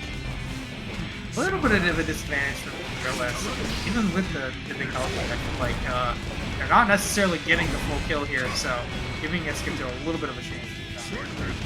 Definitely, yeah. Good backdash on the slide head. Again, I feel like at this point, if you're not actively evading slide head, you might just not be playing Strive all that much. Also, goodbye, Frijoles. Adios. Esgifto, now on... Yeah, set point. Good anti-air heat tackle to start things off. I have Frijoles. I don't know.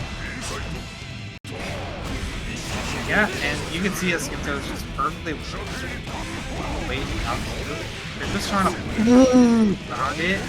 Oh, you can use an air bandit bringer though from Frijoles. The RC put themselves in an advantageous position, but even with it being close right now, Esgifto is still ahead and are able to get the final hit. Always has 50 meter when they get the bomb buster. Always ready to RC. On their downfall, they're a Potemkin downplay, which I find so. You know what? I respect it. That was some funny chatter activity. That was Jodo. Yeah, I'll just call him out right now. That was Jodo saying that. Right, good catch a long range. CPU has a little bit of a different game. They're willing to go in a little bit more with the rush. They don't want to give CPU Whis just what hit items. Okay, I'm immediately going for that. They're not gonna have time to go for. Oh yeah, never. I was gonna say I thought they threw the little pouch, but no, they had actually kept it in storage. So that was some good cover from them. Oh, that's gonna punish. Yeah, that was. Yeah, Gargantuar Kai coming in. Good backdash though on the attempted Potemkin Buster. And CPU just trying to play at the mid screen. Just try and beat Senor Whis through the long range pokes. Is 100 meters spent to get out of that situation from CPU. And Some very expensive, but are they gonna be able to get the kill here? Oh, the armor though! Not enough to save Senor Whis, and CPU scratching and clawing, taking that first game. Find the combo. CPU waiting for an option to punish Senor Whis. Senor Whis right now is in on CPU just finding very hard time. Yeah, CPU has burst to work with. Meanwhile, Senor Whis, no burst in sight, not even for a Wild Assault at this point. Good teleport! Yeah, that was pretty interesting. I thought he still might. I thought they might still get caught by Kevin, but a little bit off on that. Oh, just blockbuster though, and this should be it. Yeah, even in the corner, they have to get an OT. Or they have to. Okay, of course they have to be here. Okay, but I want for it. I know on the back, but that's still a good round stuff. Yeah, CPU, again, just playing so patiently. Just waiting for Senor Whis to saunter into range. Meanwhile, Senor Whis, though, has to be so patient, but CPU finding the big hit. There's some bone-crushing excitement for you. Sent through the wall again, not a whole lot of damage from that super. Oh, uses the armor to eat the hammer, although unable to get a follow-up. Well, they tried to. Oh my god, the mix there. I could not tell. That's insane. Yeah, I wasn't sure which scarecrow it was either. CPU, that was only game one. Very long game one. These two are playing a little bit of a longer game. So, but even with that, we might, like, I don't know which way this could go. This could go to a game 5, or this could be a 3-0. Because I know, I like the way the CPU is playing this a lot. I think it's like, you know, they have a lot of experience in that. But Senor Whis can never count them out on the Potemkin right now. There's a reason they made it here top 8 winner's side. So we'll see if they can show it even more. Hey, the OT in the situation, good backdash from CPU. CPU, again, just trying to play at the longest range that Faust will allow him to play at. Beats the 100-ton weight and follows up with the wall break.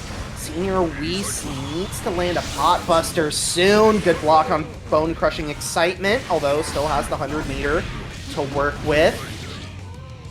Yeah, shout out to bone crushing excitement not punishing 21 frame startup.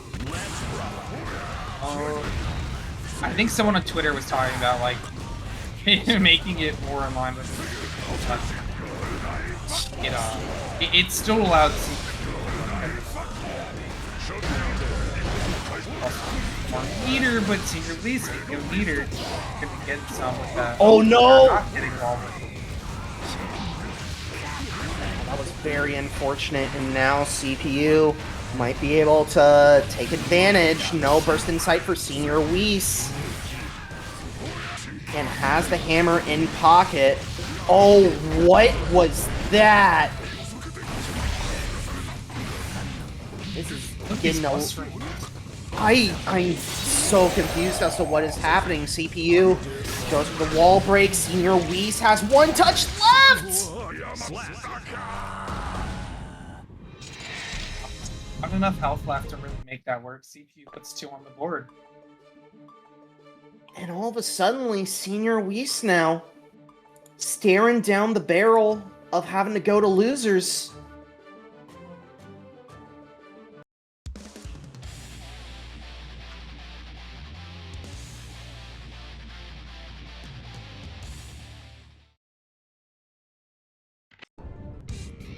Duel 1.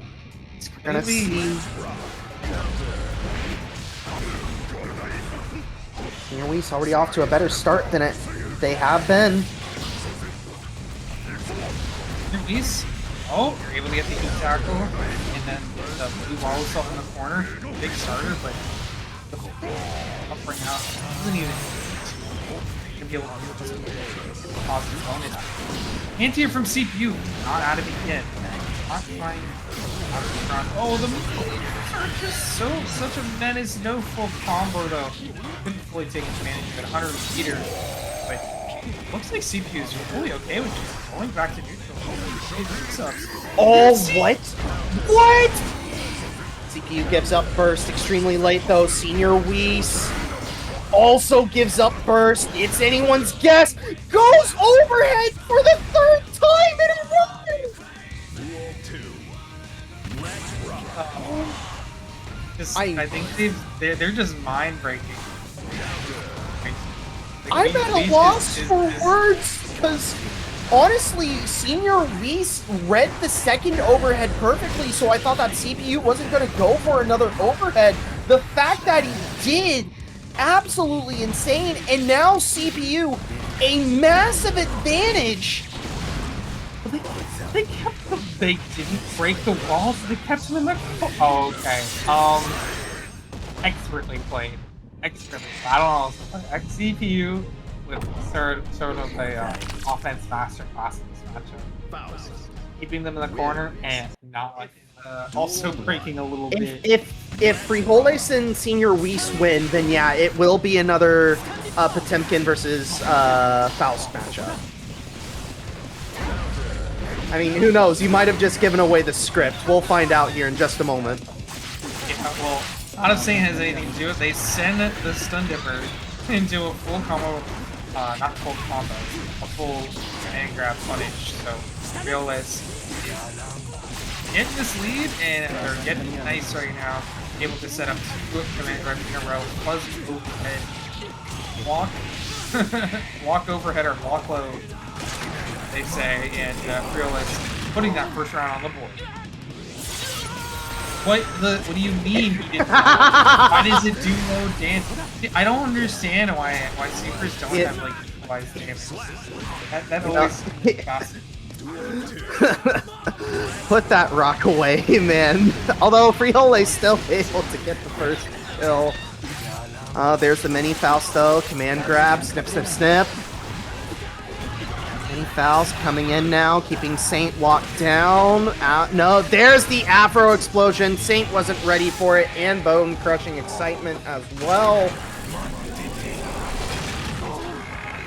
Sending through the wall. That looked like it hurt. Oh, it most certainly does. It just goes for the snip, snip, snip again. When you've conditioned your opponent to just stand there, you can just go for that. It doesn't beat DPs anymore because throws don't beat DPs. But Saint has not shown that yet, so Fearless is like, yeah, I'm just gonna go for it. There's no risk. No risk for me involved, so puts that one on the board and puts themselves one step closer to making it to lose semis. Duel 1. But we shall see, does Saint have an answer for the Faust, or is Frijoles going to start running away with it? I mean, there's a trumpet in play. Oh no, Frijoles not high enough on the mix. Gets clipped. Ooh, no air throw, a little bit too weak from Saint. Go for that. So tries to go for the JP. Fearless is safely back in the corner. Gold burst, no full punish from Saint again. Having a really hard time with this Faust stuff. This might be a little bit of matchup unfamiliarity from Saint as it is. There's the back throw incident. Still gets the OTG. Oh, baby. Let's go. Frijoles. That's an unstoppable freight train right now. Yeah, Saint did not respect that safe jump. So it's like, I don't care if you're plus. I'm just gonna press him. Not working out for them. Well, I guess they might have thought it was gonna be there, and in that case, maybe the match would have. But right now, a lot of their defensive options are not working in their favor. Of course, as I say that, the DP. Oh, but I mean, the DP getting punished by Afro, there's gotta be some sort of the teleporters just taking such a big lead. Yeah. Oh, the double dust! Are you kidding me, Frijoles? Oh my god. If it doesn't kill the first time, just do it again? Really? That's really what you're doing? Speaking of the Rangers. Yeah, we gotta bring it full circle. Back to the Rangers. Yeah, you gotta hope the Rangers have that kind of battering average tomorrow. Oh yeah, no, I gotta check the score once we're done, but here we go. Last chance for Saint to try and put a game on the board, otherwise Frijoles gonna move on. Better start this time for Saint, already forcing Frijoles into the corner. Ooh, that's a big counter hit 2H. But I think the trumpet actually prevents them from getting a full combo there. Oh, the stun dipper though. Good throw tech, again playing the neutral game, goes opposite side, uses the PRC to mix. Mini Faust connects, and the paper back bomb doesn't hit! That could have been it! Some weird flash stuff happening. But Frijoles still cleans up the round with in the corner. That's going to be set point for them to go to lose the semis. Absolutely, yeah. Saint, last-ditch effort has to be made in order to at least bring it to a final round. Frijoles has been running with it so far, and here we go. There's that textbook aggression from Saint. Frijoles already down to a final touch. I don't think Frijoles is going to even consider spending burst unless Saint gets really close to dying, and yeah, just saves it. Saint, where their reverse 3-0 has to start, you have to put this additional round on the board if you want to stay in today's bracket. Accidentally hits the mini Faust, and the mini Faust keeps Saint locked down for the round start. And now Frijoles gives up burst really early. So does Saint, though. We're all tied up effectively.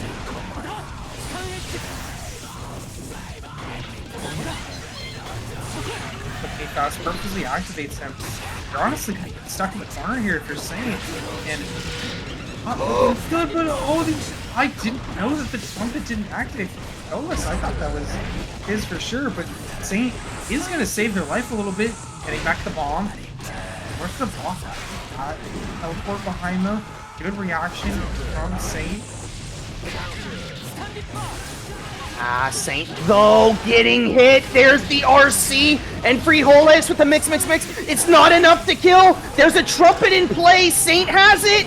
Oh, it's so close. Wait, get the hand against the... Oh no. Oh, yeah, that's it. Saint. Duel 1. Let's rock.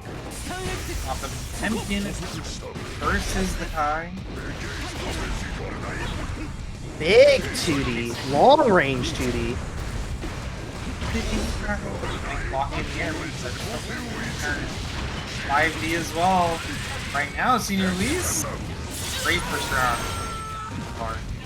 Absolutely, yeah, and Senor Whis, I mean, probably taking a couple of notes from Frijoles as well, knows that they have to set the pace.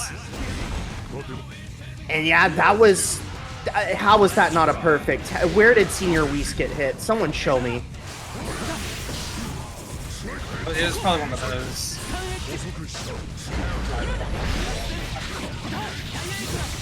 Did find with R slash. Able to get the wall break well, so Taki not too far ahead and never too far ahead for potential to trade that back. So here is gonna put in that great situation. Not able to get an extended. Oh, the Taki. Tiny healthy.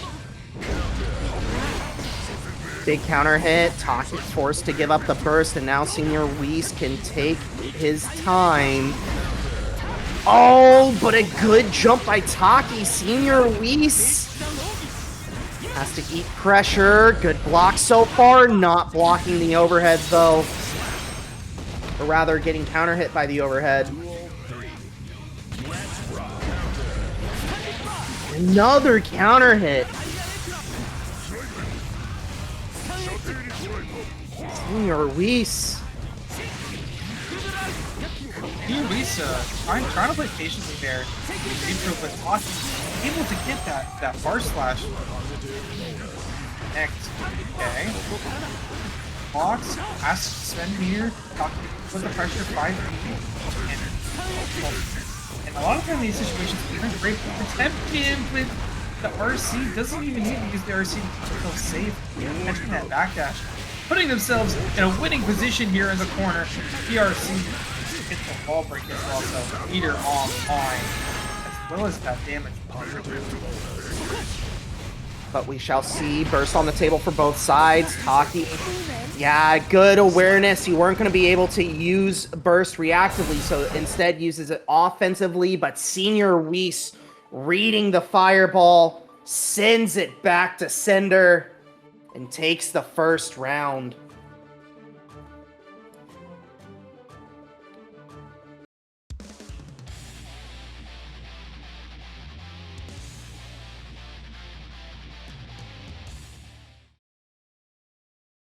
Mankind. Duel 1. Heading into game 2. Let's rock. Tried to 6D around. I mean, that was definitely a brave thing to do against Potemkin. Could just do armored Potbuster. Armored Paragon. And you're dead. And goodbye, Taki. Perfect. Duel 2. Let's rock.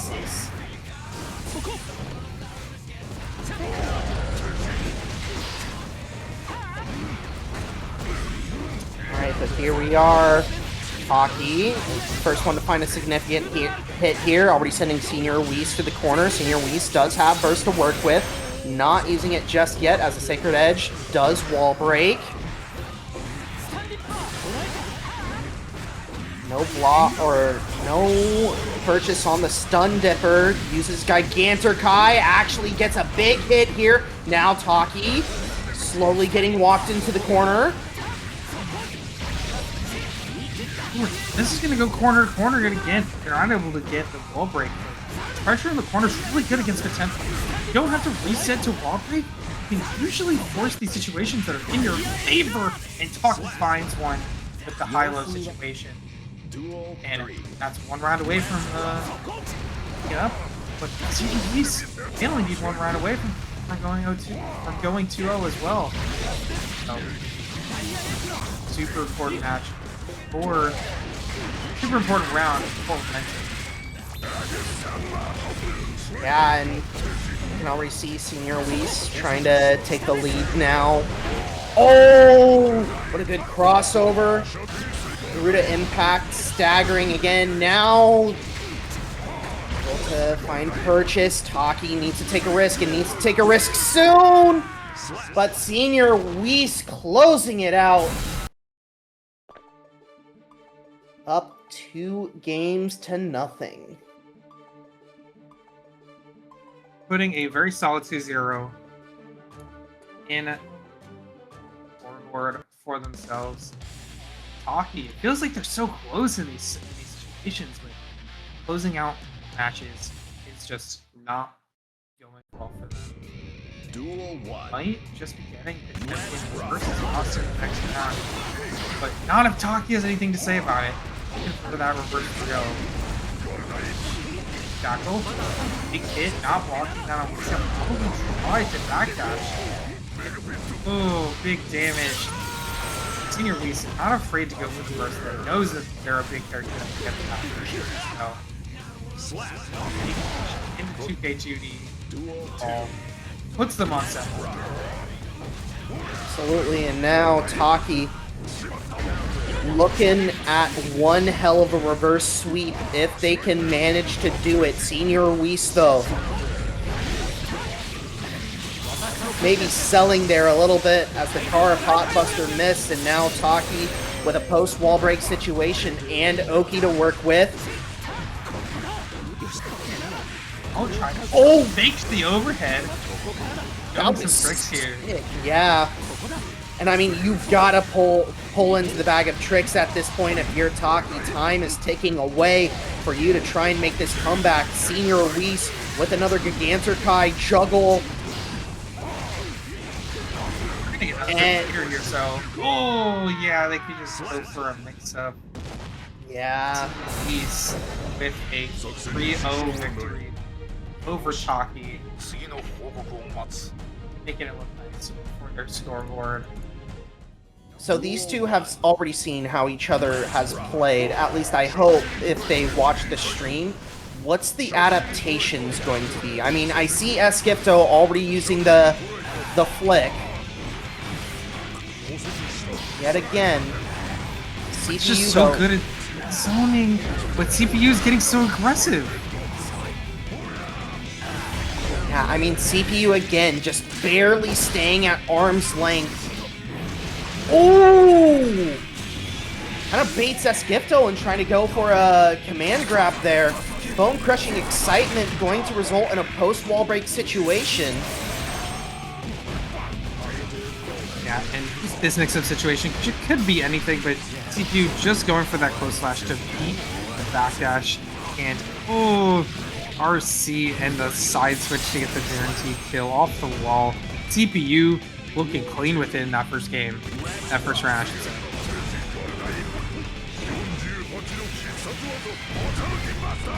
Big Potemkin buster for the round start. Already a lot of health gone from CPU's side. This might be a quick one. It is. Holy moly. You know, we were trading rounds with the commentary, but like that one was this really short one. He's just rolling him over because, I mean, Faust is just not healthy. Oh, definitely not. And yeah, although CPU trying to make something happen. Eskipto! Oh, has to be careful. Eskipto, he's dipping him right now. He even baits out the super in the corner with the close slash safe jab. CPU, though, can easily close this out. There's the banana peel! Eskipto slips on it! Has to go for a reset. There's another banana somewhere. Eskipto managed to get it, though. Mix. This one results in a wall break. Eskipto, what's the post-wall break situation looking like? No. Just JD. Yeah, just CPU coming out on top. very nicely done. Yeah, CPU. Woo! CPU, yeah, I see it being discussed in the chat. Yeah, CPU has probably fought against a lot of Potemkins. Duel 1. Let's rock. I'm sure that CPU has played this matchup way more times than Kimdo has, but Faust is still one of those characters that does come from the base. I would expect at least some level of understanding, and you were seeing it from Eskipto. That like they know these vertical options. They know what this is. Yeah, but the big thing is that CPU is not giving Eskipto the same chances that Eskipto was getting when Frijoles was up. Like, CPU has been very unreliant on items as it is, and there's some visual noise for you. Good guess though on the teleport. Oh, the armored Buster! Oh no! He went for it all there. Until, and honestly, it's not that bad of a situation. I have another here. This goes so much health. Now I'm great. Oh, respect tackle. Another try to disrupt CPU. Another round on the okay. Round start Potemkin Buster. Yeah, sometimes we just walk and then hammer fall into Potemkin. Oh! CPU being very brave right now. Run up, snip, snip, snip. Lights the afro on fire. What? No way! CPU. This is insane from CPU. The level of knowledge that CPU is operating on is absolutely crazy. I do think this is a good way to I practice all these punishes on range, and I'll know what to bait out. Here, see, bait out something again. I like the gigantic overall, but no way! And the whiff skip those give CPU too. Did CPU low profile that? Is that what I saw? No. I think it was just too far away.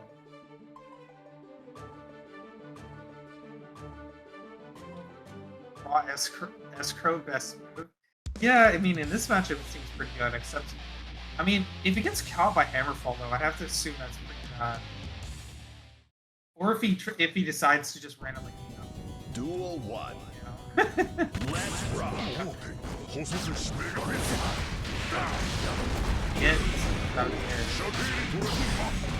Alright, but here we go. Last chance for Skifto to put a game on the board. Opposite side, mix connects. Now, playing a little bit of strike throw of our own. CPU. Just so much offense. Skifto was just too afraid of the man grab. It exploded in their face, literally. Okay, and lots of times to go for the hits in there. The death, but CPU has too much control of the round. Except for them. Absolutely, yeah, and remember, winner or grand finals winner side advantage is at stake for CPU. Skifto, though, already trying to even things up. There's some staggers, and we are heading to the next round just like that. Barely even 13 seconds passing. I looked away, and I looked back at the computer, and then Skifto was just doing it to him. And that is what you gotta do in these 4 piece rounds if you want to win. Right now, CPU is running him over. Even with, most of these combos, CPU is willing to win all of these missions just manually. Oh, that's super. He is going to get the wall break in the corner. No, not close enough. And that's super good, honestly, for CPU. Not having to deal with them back in neutral 50 meter from Skifto, though. Anything they can do with it. Oh! Skifto has to give up first. CPU maybe trying to bait Skifto into going for a flick and with punishing. I'm not sure, but CPU now stuck in the guessing game, able to establish just a little bit of space. There's the dive kick. The paper bomb bag actually blows up on CPU. Raw S-Crow again. Skifto running out of time, and the low hit. CPU locks up winner's side. Duel 1. And it's the same matchup. It's Potemkin versus Faust and Kyren semifinals. And both these players have played this matchup already, and I think Senor Whis is already getting some PTSD from CPU because Frijoles is on the offensive. Oh my god. Yeah, not playing the whiff punish game. Frijoles just wants to get in Senor Whis' face right now. Although, now reestablishing a little bit of space, using the bomb. Okay. I was about to say, maybe the explosion was going to mess up Frijoles there a little bit. Just chooses to break the wall instead. Switches sides for the kill. Duel 2. Let's rock. Except for Frijoles getting that first round. And look at this immediate pressure that again. Frijoles is getting so aggressive right now. Yeah, already a post-wall break situation now. Senor Whis. Oh no, but a back throw incident. This is actually pretty good for Senor Whis. Weird anti-air trade. And we're back at the mid-screen. Raw S Crow. Let's go. Oh, dude, S-Crow is the GOAT today. God. Dude, S-Crow is just... Okay, Frijoles, I don't think that was what you should have taken from CPU, but you know what? It's working. Okay. Can't be mad at him for doing what works, right? And I just feel like Frijoles has the ability to be like such a creative player, especially with their... I mean, when they can do their item play, but when they're on their aggression, they're just looking even better. Love more of that, but on the other hand, Senor Whis, like, gotta find a way to get off defense. Let's rock. Like, getting aggressive, like, immediately is probably the way to go. Again. Don't want to let... Burst already gone from Frijoles. Oh my god. And yeah, now Senor Whis taking the offensive, and very importantly as well, Faust, no really good reversal options when you don't have meter, and Senor Whis just making Frijoles die for bad burst usage. I would argue even with meter, his reversal options aren't great, but, you know, he at least has some it's the most things. Okay, falls on the donut, so that's 6 feet. just got Frijoles free item, but if Senor Whis some back some help, not looking like it's gonna matter too much right now. The aggression is super good. And you have on my head. God, Senor Whis is just so afraid to press a button now. Stuck in the corner. You have to take a risk at some point. Good mash out. And now able to maybe start on the offensive, but Frijoles, good spacing. Senor Whis needs to be on point. S-Crow gets blocked this time. And what spacing from Frijoles? So they were in enough space. Like, when they could throw an item there, and not get punished because they were mashing Fuzzy Blockbuster. And the Blockbuster was too far into the armor, 19 armor, so it was that round where Whis got Frijoles in the corner. They tries to Fuzzy jump out. There we go, let's go. S-Crow again is the option. Another S-Crow. Oh my god! How many times is this gonna work? Senor Whis, you've gotta anti-air at least one of these. He got hit by meteors he didn't see coming. Oh no! Oh no. He was walking forward and Senor Whis got hit by like a billion items. That wasn't raw. He used meter for 50 non-true or I missed the Cali verse. I missed the Cali. I love saying that. Duel 1. People use their verse for not great. Okay, 6 can get a whiff. A little bit too early on that. Catching Caesar actually with that blue balls. But this is last chance for Senor Whis to take a game at this point. Senor Whis already down to about half health. Frijoles again just keeping Senor Whis locked down, although just as I say that, Senor Whis able to make their way out. Oh no, bouncing Frijoles like a tennis ball against the wall. We're going through it. Frijoles is still alive though. And okay, you know what? PRC teleport command grab. We can do that. And Whis got their burst faded. Even if they lose this, even if they win this round, that burst is sort of a lost cause, and it's looking like it's gonna be a Cali burst. Oh, they're not able to guarantee it. No, I was just paying. It wasn't a Cali burst. Frijoles is just dipping right now with what's looking like 3-0. And we can already see again Frijoles off to a frantic start using the snip, setting the afro on fire. We got a sick conversion here. Senor Whis, you've got maybe 2 touches left. If that. Yeah, burst is coming back though for Senor Whis. Oh, the 100-meter spin.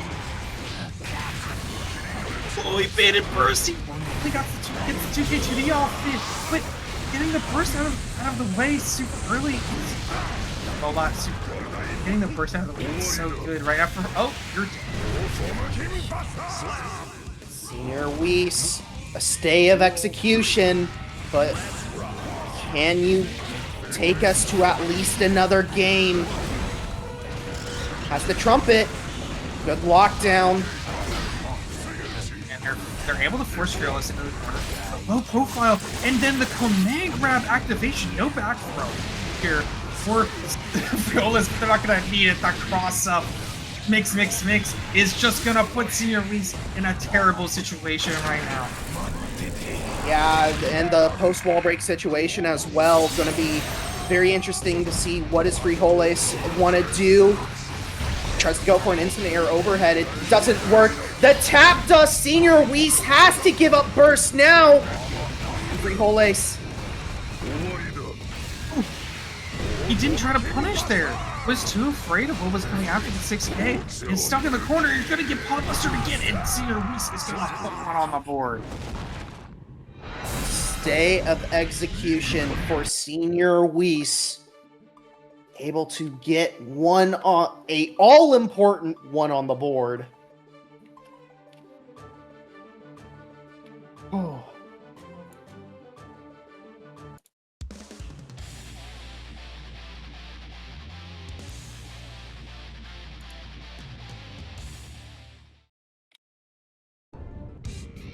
Duel 1.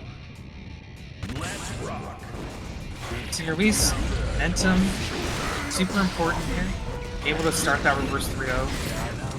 Oh, big risk, and thought that the minions were going to cover them for that, but Vanguard's actually long enough to get the right amount of invincibility to avoid it. Frijoles could maybe put themselves on set point again.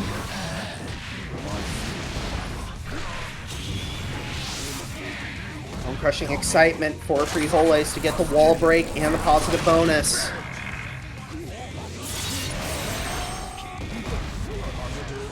Alright, again. Ooh. Okay. Okay.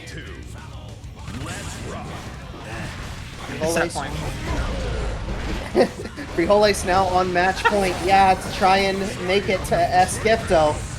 Try and get the run back.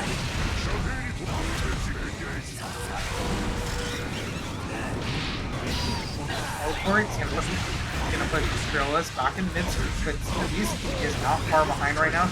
Camera fall.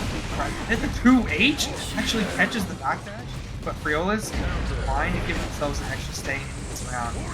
Use that piracy and the big whip punish. Look at the damage, almost equalizing it. Yeah, I couldn't convert it into a combo, but this is a fantastic job for Frijoles, keeping Senor Whis locked down. Senor Whis forced to use the burst. Frijoles, though, not blocking the hammerhead.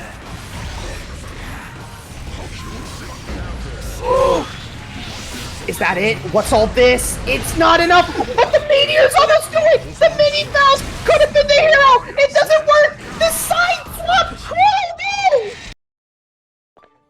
Faust Meteors in grand finals, or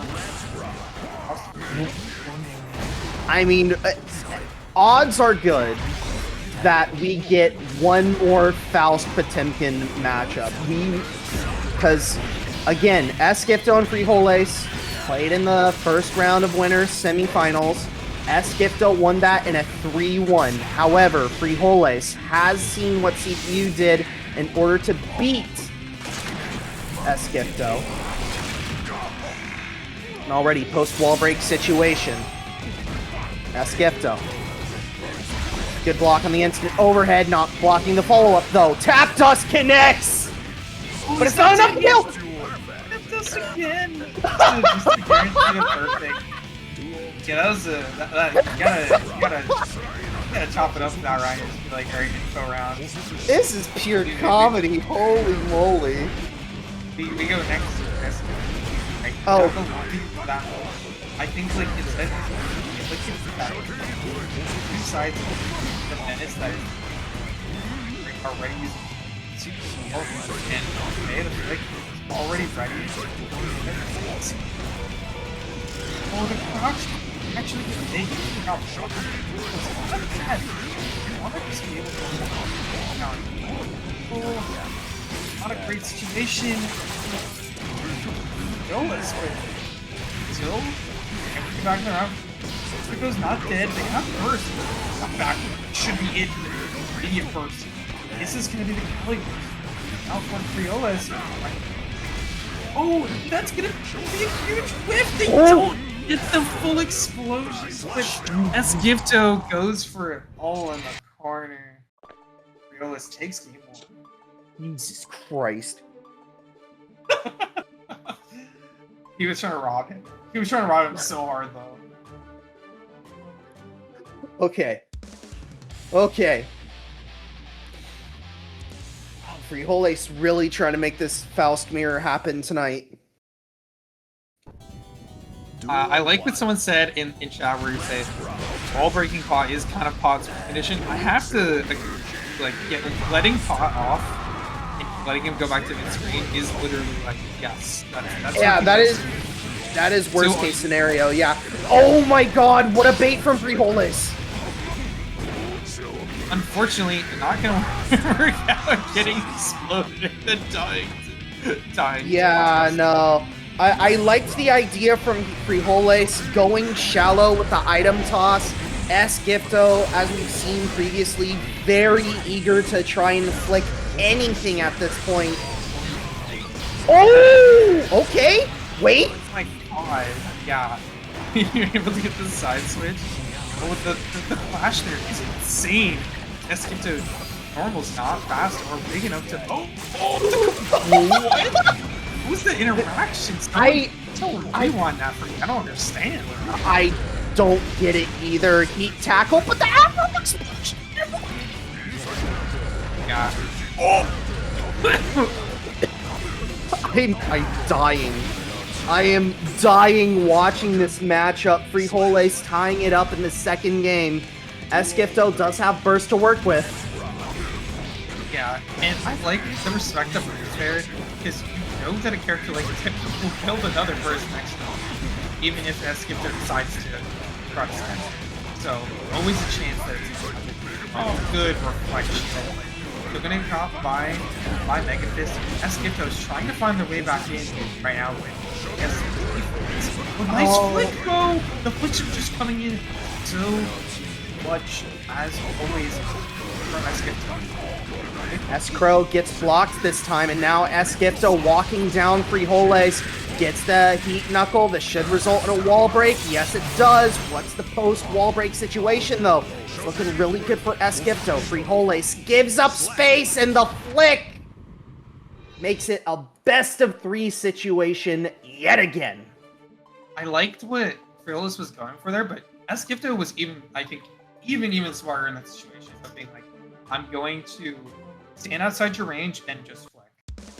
Whatever option we'll get whip punished by it, or we'll get be it an item, or by going for 2H, you're not in the right range to do so. Frijoles went for that 2H. Duel 1. Esgifto getting themselves on the board. Big counter hit already. Unable to follow up with anything though. Frijoles though does have the trumpet. Oh, actually able to get a really nice wall splat combo. Has to commit to the wall break though. Esgifto. Oh, raw S-Crow yet again! Okay, hit the corner though. Not able to take the Kuda. Okay, Meteor's always there to clutch up here for Frijoles. No burst coming out from Esgifto, trying to save up for Frijoles cashing and getting a round win. Yeah, Frijoles looking a lot better than they were in the winter semifinal matchup. I will say the adaptation and maybe like the tips and tricks that CPU showed working wonders. We can see all. Yeah. Oh no! Command grab whiffs. Esgifto gets overhead or gets hit overhead though. There's the mini Faust. It's shallow though, so not connecting with the flick. The hole in one. Being around it. Oh, 5K. Oh, what? He's turning into something. He's turning from Frijoles. Frijoles is getting the side switch right back. Item super in the corner gets Meteors with immediate on wake up, just going for PRC into bomb buster. I mean, one of the only options that Esgifto had realistically available to him, so I'm not sure if it was just like lack of awareness from Frijoles' side, or if just like he tried to commit to a button. Regardless though, final round of this third game, life bars just about evened up though. 50% tension from Frijoles. Meteors coming! Guaranteeing that block streak. Frijoles yet again. Meteors on his life items for Frijoles. I think they're using similar stat right now, ironically. And 50-meter to finish it. I think Potemkin is still too thick. This super has horrendous damage scaling, and yeah, you can see it right there. Guts also kicking in. What's all this? There's a mini Faust. Good block from Esgifto! I can't believe you blocked all of that! I can't believe he paid attention there and then tried to hammerfall as well. He just didn't have enough health. That's probably not a bad option most of the time, but just not enough health to support it. Esgifto down another round of Frijoles. One game away from going to those grand finals and playing out that Faust meter with CPU. And this is already a better result for Frijoles. They lost 3-1 last time, and it's 2-1 in their favor. Again, I really think that CPU matchup against Esgifto, Frijoles was probably taking notes, probably trying to get a better idea of how to play this matchup. We can already kind of see it. Frijoles, again, throwing the items shallow, trying to bait Esgifto into flicking and trying to whiff punish. Basic counterplay to what Esgifto was doing earlier against them, and I mean, getting the punish, just like how much pain Esgifto's got. It has to block all of this. Nice YRC, you have another 50% pressure. And just the long range. JK with Frijoles on set point in the run back. Last chance for Esgifto to try and make anything happen. Frijoles already spending 50% on the Wild Assault. Mix to keep Esgifto locked into the corner. There's the wall splat. There's the wall break. What's the post-wall break situation looking like? So nice right now. Putting themselves in a good position to get the win, but it's not over. Esgifto playing such a great character, getting those comebacks very close to getting 50% here. Looking low though, nice 50-meter on wake up gets the gold first. Very difficult situation. Anything can happen right now. Then at these difference in health pools, anything can happen. Potemkin will serve. Esgifto trying to make the comeback happen. Here's Gigantor Kai. Are you dead? No, Frijoles since the last minute burst. F-Pro! Oh my. The Lord and Savior F-Pro! The best move in the game. This dude gets meteors every time. Like, did he say that? One. Let's rock. Wait, oh, he's playing. You're gonna play the, Alright, we're gonna play it on the Soul Bad guy first. Chat, boo this man. Boo this man. He didn't want the silly bag man. And honestly, look at this already. Frijoles just making some really good momentum already. With the CPU. I mean, CPU hasn't been playing in a while, and Frijoles has been like tough back match. So, let's see what CPU can do. Nice 2H with punish. Able to take us to the wall. Unfortunately, he was gonna feed Frijoles a banana, but that is going to be a wig. Yeah, Frijoles. His honestly looking a little worse for wear, although the wild throw finding its mark. CPU though, I think I'd be really comfortable with this matchup the way that CPU is playing right now. At least gonna try and tie things up and head to the third round. Overhead gets blocked, but the snip going to do it. You can't judge a lot of these grand finals. Like that first round, it is important. Oh no, okay. Frijoles is just gonna rock. Not Frijoles. CPU. I'm getting confused because they both play fast. Okay. Oh, you're all good. Frijoles though, no burst to work with. CPU will get burst here in a little bit, especially if they get a positive bonus here. Oh, big hit from Frijoles. Are we dust looping? No, we're not. We're just raving through the wall. Look at that damage. Able to take the lead here, but Frijoles was not watching the toes there. BRC, immediate TP, and the block on the burst. Frijoles takes game one on the Soul Bad guy.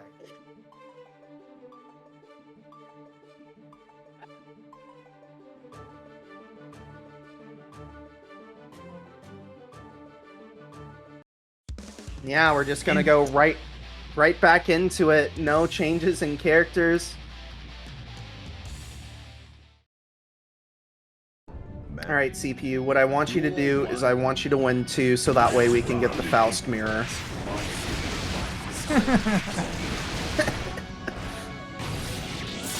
I do need CPU to let us, like, guide us to this Faust mirror, okay?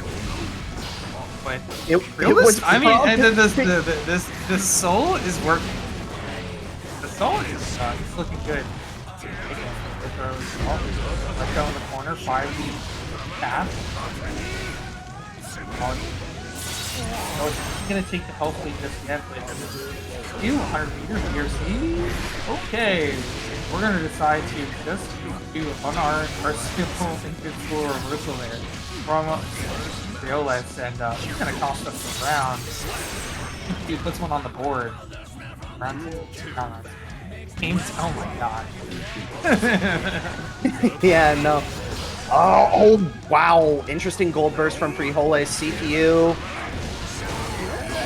Yeah, giving up your burst shortly after. That's fair enough. Although Trumpet is in play, CPU not going to slow down to at least try and grab it. Frijoles, though, stuck in the corner. Does have a mini Faust to worry about. Meteors coming in.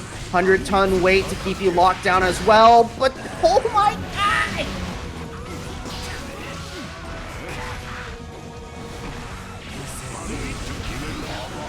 Okay, get fine with the 2K2D.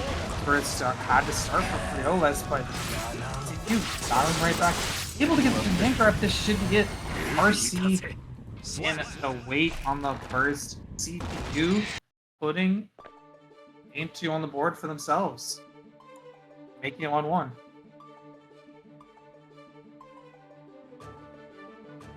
All right. Once again, potentially for the last time tonight, we are in best of 3 territory. What? Frijoles is like, I have a third level 1000 character. It's Johnny. Oh. Let's rock. And Kinder, he's got a that's worked out, and this matchup is even worse for Faust. So, they didn't start on this one. This is a character. Oh, they've been nerfed. Some things don't change, and that's that big normals are a big problem for a character like Faust. Despite him also having big normals, like at mid range, I definitely think he's not Faust, but like Johnny. All right. That's my name coming out. That's going to be a wall break. And a positive bonus as well. Frijoles might try and milk it for just a little bit. The deal doesn't find anything, but the jump K most certainly will. CPU. I mean, the crowd's behind you, buddy. Look at the crawl, though. Like, right now, CPU is trying to go right under these panels and try and find some other opportunities to punish them. Trying to 5K and that situation is going down. Still a 50 though, and I'm sure Escrow can save any single round since we've seen it. Absolutely, yeah. Spinning the hammer. There's a 100-ton weight. Big counter hit as well. There's a bomb as well. There's a bomb. There's a bomb. Okay. Nice 6 feet off. Hard. Plus, there's one elf in a dream right now for CPU. They're going to go for the super though, and it's going to take the round for them. Ooh, yeah. Actually, with guts, this might not do enough. Hold on. Okay. No, they were definitely low enough. Like, if they were full guts, for sure, but like he had no. I don't know, man. That I swear, every time I see that super, like it deals less and less damage somehow. So it would not surprise me if that super did not kill at that point. But here we are, final round of this third game. Someone's gonna take a lead. Gold burst. That's super good for a character like mix-ups, and Frijoles is trying to apply them super well. Has 15 to work with CPU using the RC. Snip, snip, snip. Here we go. CPU might be able to start building some momentum. Sets the Afro on fire. Now just trying to stagger pressure, trying to catch Frijoles pressing, but Frijoles! Frijoles. Not at the Whis just yet. Here from CPU as well. What can happen? Wait, why is he not beating it in the air? But there's the misfire. Long range. Lift punish. Faust 2K. And put Frijoles at 2-1 in set 1 and finals. All right. Last chance for CPU to try and bring this to the... Oh, what? I'm sorry? We guys do it in our grand finals. Like, I know this is for $8. Duel But 1. come on, man. Let's rock. There is not enough money for y'all to be going for these pocket picks. I mean, CPU's like, but do you know this match? This is a character where I feel like he's a little bit easier to pick up since he's technically just motion now. So Yeah. I'm not surprised people have like pocket rounds. But oh yeah, first you don't have to care about that. Like I'm gonna go back to misfinder though. Oh my god. Joe is taking us back. Oh, I see you in chat. Oh, what a high hit. Yasar comes in. Frijoles, stop blocking. What are you doing? Oh, what is happening? 100 meter for Frijoles, like super dangerous situation. Okay, no punish on that. How do you if you win this round, I mean, CPU has the lead, but right now, so careful about letting Frijoles back in because it is still Johnny.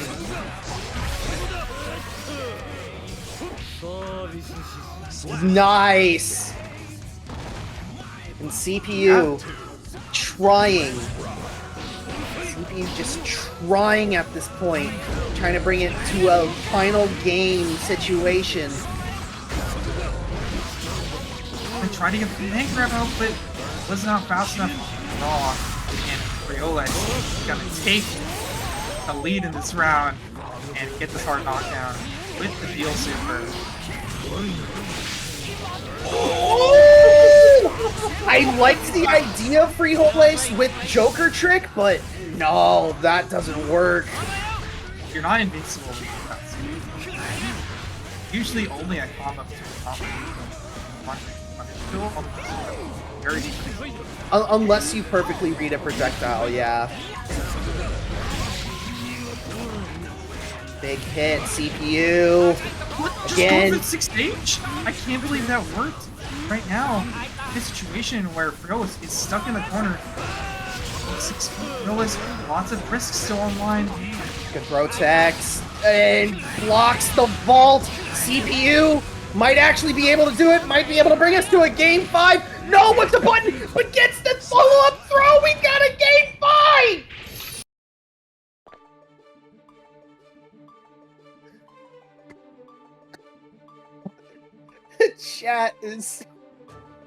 Chat's killing me tonight.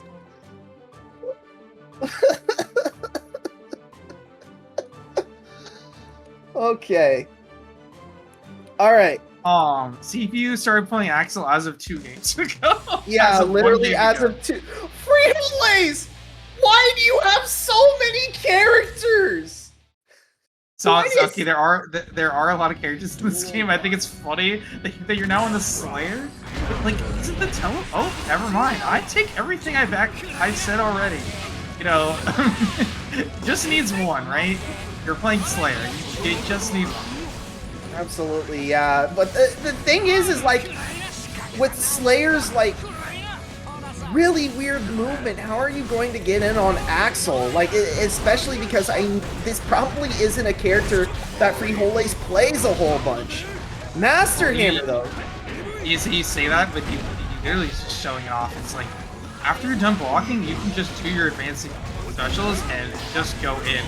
Because, oh, this is not gonna work. Now, it goes behind you, and that's how you beat that super. Oh, and not walking. The cross up. We're looking like it's Reset point now for Frijoles. Left-right mix. Good guess by CPU. Not guessing correct on that left-right mix. Frijoles is looking like they're going to reset this bracket, but wait a minute. Run up throws the option. There's Yasar. Good block. Oh, just the throw yet again. Doesn't yet have the health lead, but these situations work really well in his favor. Just the 2H to call out the normal. How you get to get a wall break, right? I think you might just be able to kill from here, potentially. Yes, you do! That point? Question mark? Set point versus tournament point at this point. Frijoles, super impressive performance today. We'll see if they'll be able to get the reset. Like I said, they really only need one. They need one situation to go their favor.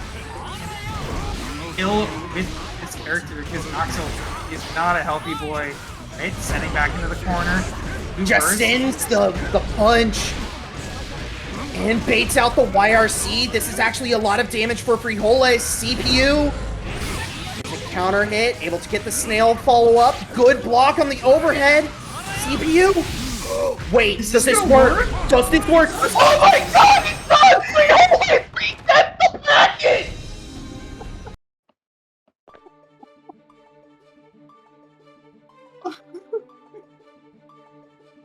Oh no. I don't know if, like, I just blew out Discord or not, but I am losing my mind.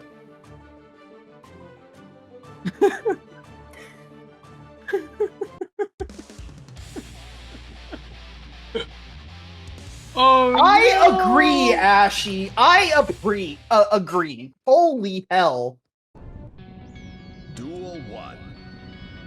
All right, Grand Finals reset time. CPU locking back in with the Faust. Frijoles sticking with the Slayer. Yeah, deciding you can actually when you reset, you don't have to pick the same video. That's not a rule. But Frijoles opting to stick on Slayer. I don't know if he knew that rule either. So we'll see what happens. Because you could always, I think you can pick the double blind again.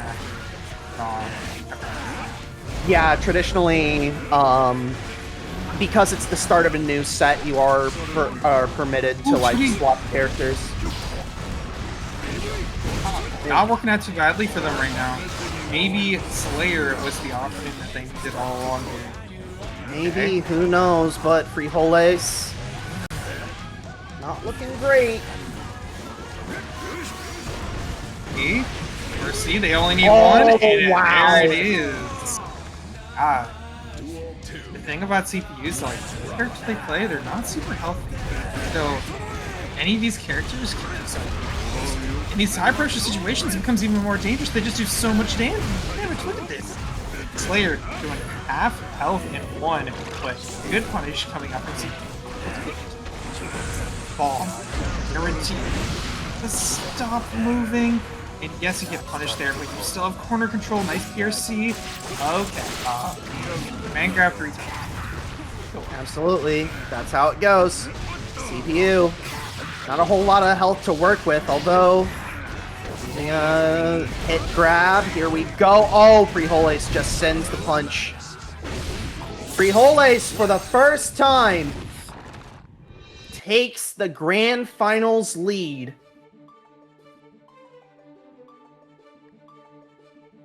You know, it wasn't looking good for them at first.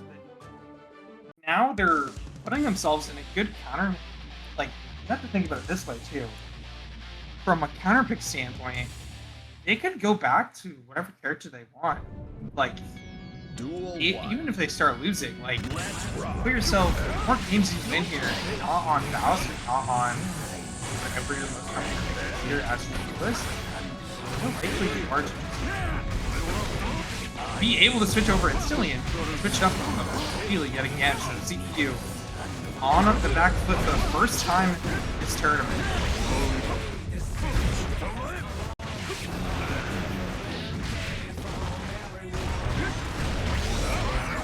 I mean, let me tell you, as someone who recently had to make the top 8 run, as someone who lost their first round in top 8 and had to make the long run back, at this point, if you're Frijoles, you're feeling exhausted. But Frijoles, man, big shout outs to Frijoles right now. CPU taking the first round of that one. Big punch gets sent.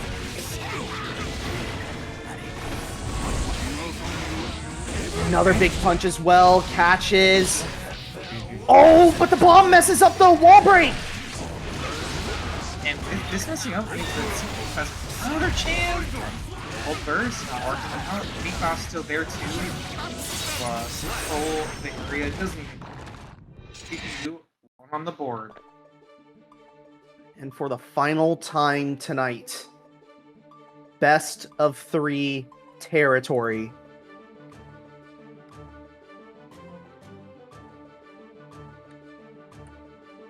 Mini Faust robbed of his job.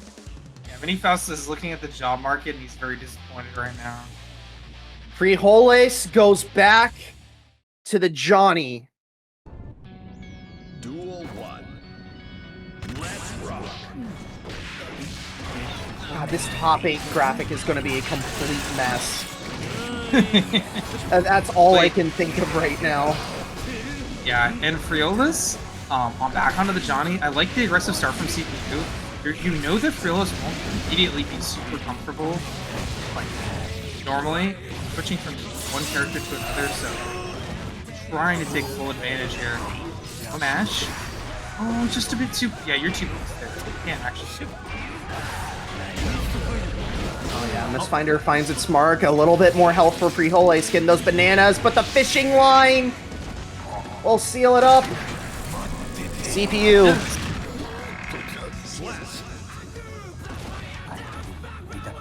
CPU takes back the lead.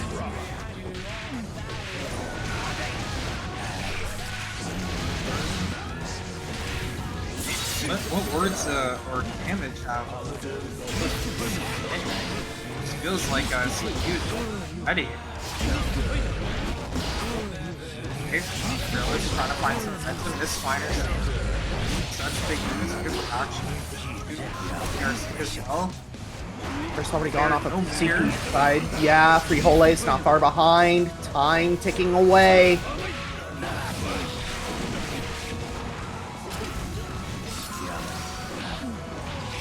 Nice hit.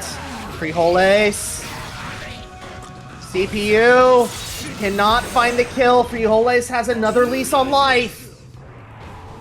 Gonna chase down. Nice, the big hit. That's my name. Comes out. What's gonna be the post-wall break situation, though?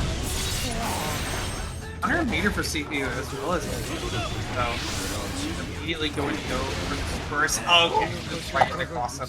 No ability to activate burst there either. Just off of CPU 2-1 over Frijoles now, and putting us in interesting territory because see what Frijoles opts to do. They haven't played Faust since losers finals. I don't know if they're really going to go for it this time. Back on the No, line. locking in the Johnny. Frijoles does not want to give the people what they want. There is not going to be a Faust mirror for this grand finals. Duel 1. Let's rock.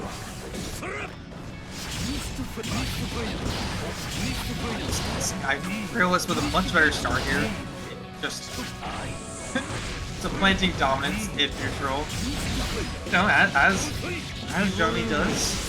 Right to super as well, so Frijoles gonna have that hard knockdown and Peter. All break.